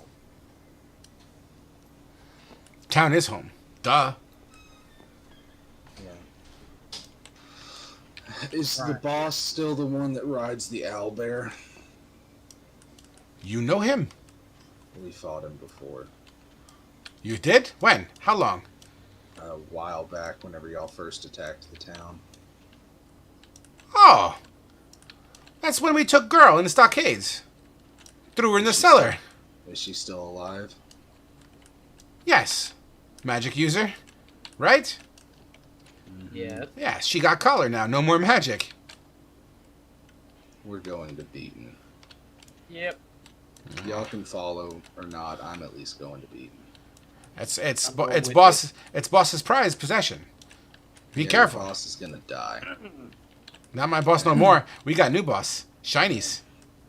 Well, Uh, you follow the new boss. You know, in Magic, right now, the new Streets of Capena set is going to be about gang bosses, and there's goblins, and there's angels, and I'm just picturing it all. It's so perfect, and it's just so fucking funny. Yeah. Dang it. yeah, we need to start moving now. It's only gonna be a matter of time before those goblins. No. Next war party come out soon. Grey Orc will come through on Warg. When? Asher, do you think it's him? No, he said he's on a ward. Their boss rides an owlbear. No. Oh, what does the orc look like? Is he Grey deformed? Orc. He's ugly. Very ugly. Big cut. Side was captured. Make something about a deal. When will he be coming through? A war party come through soon. We were How supposed many? I don't know. Whenever he wants to take. How big's a war party usually? 300, 4,000. You don't know Asher, that. we do not need to confront this orc at this time. I need to kill him. Yeah, but If there's you people will that be are being oppressed, we need to save them. We do need to save them. All right. We need to go to. He's coming to Beaton, or he's leaving Beaton, He goes out raid. Caravans. Supplies. and then he comes back to Beaton. Yes, that's his job. Kind When's he- of like when- this with the boss. When's he leaving with his war party to leave Beaton? Yeah, whenever he's ready to go. Usually back before nightfall. So they're just day runs. Yeah. So we need to go to Beaton and set up and watch. And as soon as they leave for their raids, while they're at a weakened strength, we attack. Kill everybody. We try to. You don't understand. There's hundreds. Well, then we do a raid and we free the people. No, this is not a good idea. This is not a good idea. You don't want to go that way. You'll surely be fitted with collars. We're going that way. I think I'd wear them quite nicely. Well, it's not that kind of collar. Oh. It's not a necklace. I got my own healing. Suggest north. We could raid other villages, take their stuff. No, Get their we don't shinies. raid. If you're gonna, let's get something straight here, fellas. If you're traveling with me, we're not raiding any more good people. We take shinies. No hurt. Just take shinies. You can take shinies from what I give you, if we come across any at all. But you do not take them from other people. If I find out you do this, there will be punishment. What if we ask and they give us shinies? That's fine. There's nothing wrong with begging. So we Or tell them, asking. give me shinies. They give me shinies, and we're good. Yes. Okay. No. No, you're talking about trying to mug them. No. and There's no strong weapons arm involved. them. I'll be with them the whole time. They're not going to do anything. Anahel, Asher. Do we know their names, Bill and Ted? They actually look at Grognar real quick. I'm sorry. They look at Grognar. You know Grey Orc. Yes. You know his name. You must share a drink every once in a while. Why are you here? Do you get Chinese too? Once was a lackey of his. Grog, you didn't tell me you knew his name. You didn't seem you were ready to know because you didn't want to let me talk. Oh my god. I waited to tell you another time. Oh. The plot thickens. Would you like to know his name, Asher? Asher has his hand on his short sword right now and is just really thinking about disembowing a half-orc. I hold out my book to him. What's his name? I hand you my book that is open. The book. I take the book. Is it written in Orcish or is it written in Common? That's why I was just writing. It's written in Common. Okay, what do I read? I'm writing it now. Oh, why don't you just fucking tell me? It says Gorbolg, once shield brother, now traitor. Hold on. Yes, How do you spell Gorbog?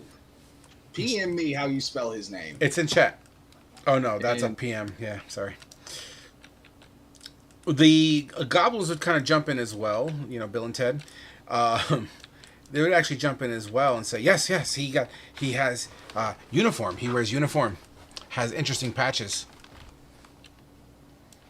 He would die. He was the one that told the Eye of Grumush that I was a heretic. I don't give a shit what he told about you, Grog. You helped capture my men. Yes, and he also helped capture me. So, say it as an enemy of your enemy. I will stab both of you.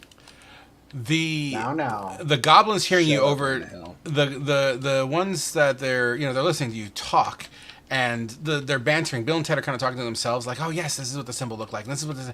So they're kind of explaining in detail like the patches that are on this outfit that Gorbog wears, and it kind of looks something like that, and it looks like an emblem of an iron wolf Where are you putting that?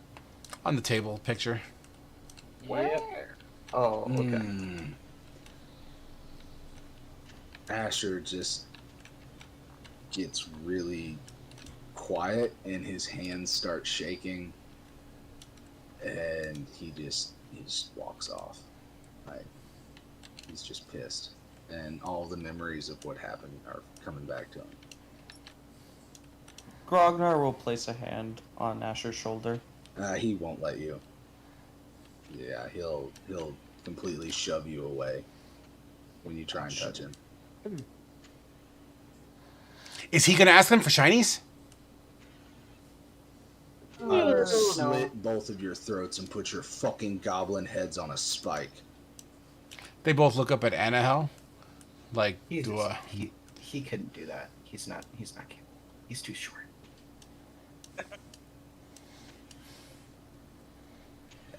Asher he's just walking. Bill and Ted move up to Eustace. Shinies? None for you. Come on, shinies. I could ask. I'm allowed. Shinies. None. And hell, I'm gonna let you handle them. Hey, this is passive income right here.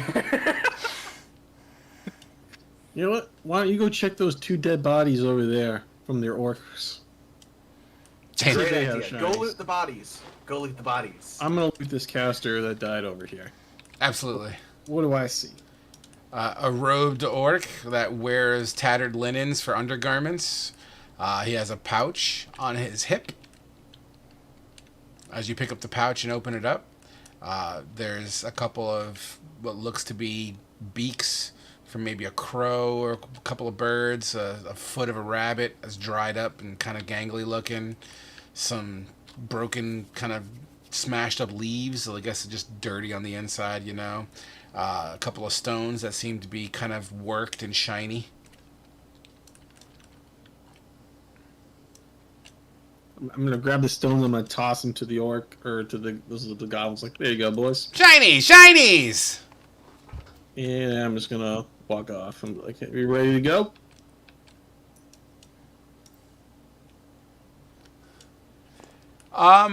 What's your passive perception, Eustace?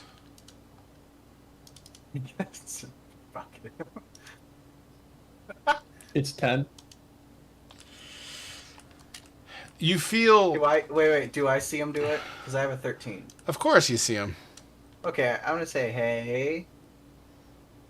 You have to ask. Can't take anything from him. He's kind of mumbling to himself. Go. I'm gonna kneel down in front of him and say, listen. If you guys go check all of the bodies, you can keep any shinies that you find on them. But you have to bring out anything else that they have. Deal? That's okay. And they will do so. I think before you guys head over to town, this is probably a good place to stop for the night, guys. Go ahead. I had put in the chat, is there any way I can recover any of the arrows I used to kill the orcs, or are they all, like, fucked up? How many arrows did you shoot in total this combat? Not counting the goblin arrows, like 6, I think. Roll a d6. How many rounds of combat were there? I wasn't counting. It would be 2 arrows per. 3. So yeah, then I did shoot 6. That's what I thought. 6. You find all 6. And they're still usable? Nice. Yeah, enough. Sweet. I'm back up to how many I had. I have 24 arrows, guys. Nice. All right, dudes. So this is a good place, I think, because I have a feeling the next chapter in this story's development is going to come to a pretty interesting place. So you guys acquired Bill and Ted, yo. I didn't expect that to happen, but apparently you guys have the charm. So that's pretty cool. We have a heading. We're no longer being chased by the hag that we know of. Yeah, guys. Any questions before we get going here tonight? Do we level? No. You don't level. Did the orcs that had bows, Did they have like regular arrows from Beaton, or did they still have the shitty goblin arrows? Technically they're shitty goblinish arrows or orcish arrows. So I mean the fletching's just old, dingy, whatever they could find. You know, the shafts aren't even perfectly straight. I mean they're usable, but they're orc made. They're cheap. Would they be like the goblin ones if I used them like a -1 to the damage? I would say yeah, they'd have the goblin property on it. Because honestly, it's the goblins that probably made the arrows for them, just bigger. Alright, well, I kind of need them because I only have 24 regular arrows. Alright, 1 second. So, I will roll that out for you. 1 second. You find... What's 8 plus 5? 13. 13 arrows. okay, I'll make another little side chart to keep track of the shitty ones. Asher, I want you to know, Grognar is upset with himself, but he's also annoyed with you. I don't care. Because you're a thing about his character. And it's gonna be, it's such a stupid reason to be annoyed with you, honestly. But it's enough that it's going to make him explode at some point. Oh I shit. just realized how good grave clerics are. Yeah. If Grave I let clerics? you guys drop to 0, Max healing. the way I've built this here, I have a Metamagic Adept, which means I can extend the spell 30 feet. So theoretically, I could... No, that's... You can also spare the How dying from a it will distance. Yeah, You can extend the time length It's of a good. spell. I'm pretty excited about this. All right, dudes.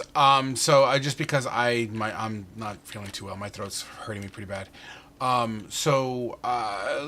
minute question, comments, concerns. Please move your tokens to the proper table area. That'd be great, so I can save my table. Get ready for the next writing session. Please remember the announcements from earlier. I'll look into the PayPal situation. I hope to have an answer by next game session. Let me kill this music. This shit's fucking distracting me now.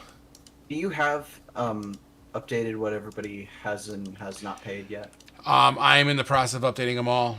I know I'm behind. If you were off or didn't come to a session, PM me what those dates were so I can at least be as accurate as possible. Ever since the dog was put down, it's been difficult for me to maintain all the nuances behind the scenes stuff. So I already have into account the weeks that were off, the transition weeks. So I already have that marked off, and I'm not putting any funds on those days, obviously. But I'm trying to associate it. It is really, really important that you guys place the date of the game in your PayPal payment, so I could automatically, as opposed to me just guessing. You know, it really helps. So there's that. So please, if you remember, do that. And then once again, worst case scenario, if I can't figure out the PayPal thing, it'll have to be a $16 transaction, not a $15, because of the taxes and what PayPal's implementing. If you wish to change your transaction method, the Venmo information should be in the Discord as well as Cash App. So that's that. Remember, I want to put together, or at least I'm contemplating the idea of a hardcore, no bullshit, no clowning around table. That's more of an RP kind of in-depth character study. I don't know the details behind it yet, or when it's going to start, or how it's going to work, but if and when it does happen, it will be I'll probably advertise it and stream it on Twitch and see if we can get a following. But we'll go from there. So for those that are interested, feel free to poke me. Here, I poke you. That was my penis. Oh, I'm gonna keep poking it then. Yeah, I don't have the hole in my testicle. You do. Oh, out of character. What was that, frog? Fuck if I know. But all I know is it took a chunk of your testicle with it. God damn it. Oh, you? Oh, I'm sorry. Did you think I had that pre-written? I was hoping Yes. you did. No, man. I'm sorry. I don't want to break the fourth wall or anything, but that shit was totally on the fly. What the fuck did you roll in order to come up with the fact that these were two threaded things that were attached to part of Okay. I'll tell you how my brain works. All the way to the wrist for some weird reason. So I will absolutely tell you. I was leaning on the weird thing, but the only reason why I even took that into consideration is because when Fate was like, I want to see if there's any magical tracking devices, I'm like, that's genius in my head. I'm like, all right. Yeah, you see something fucking glowing. And then as you guys talk it out, I'm thinking to myself, well, I can't do maggots because we've done the worm thing already. We did the parasite thing. Ringworm. We could do some sort of a ringworm sort of a thing. And okay, but I want him to be pulling. This is, mind you, the thought process in my brain. Okay, we could do it, but I want it to be really weird. How can we make it real? Let's make it really fucking long. And then when you pull it out all the way, have it be like this large mass that you could just see kind of like a shark under skin, you know? Okay, cool, but was going to be some permanent effects. Well, how can we make it? What would a hag do to make this everlasting? Oh, take a fucking piece of them with it. And then in my head, I'm thinking, what would be the best thing to do? Because I forgot, someone had made a joke or something had said something about balls or something. So I'm like, fuck it, testicles, let's do it. And that's how my brain works on the fly. That's how it came to be. And that's just how I DM. I won't wait to get to the testicle part because I'm with you all the way up to like, why are they attached to our testicles? Yeah, you know, it's a hag thing. Why were they 60 feet long? They were actually 15 feet long, technically, because it has to go through the body. No, it won't. No, they were over 15 because at one point you said I pulled out 30 feet of worm. I don't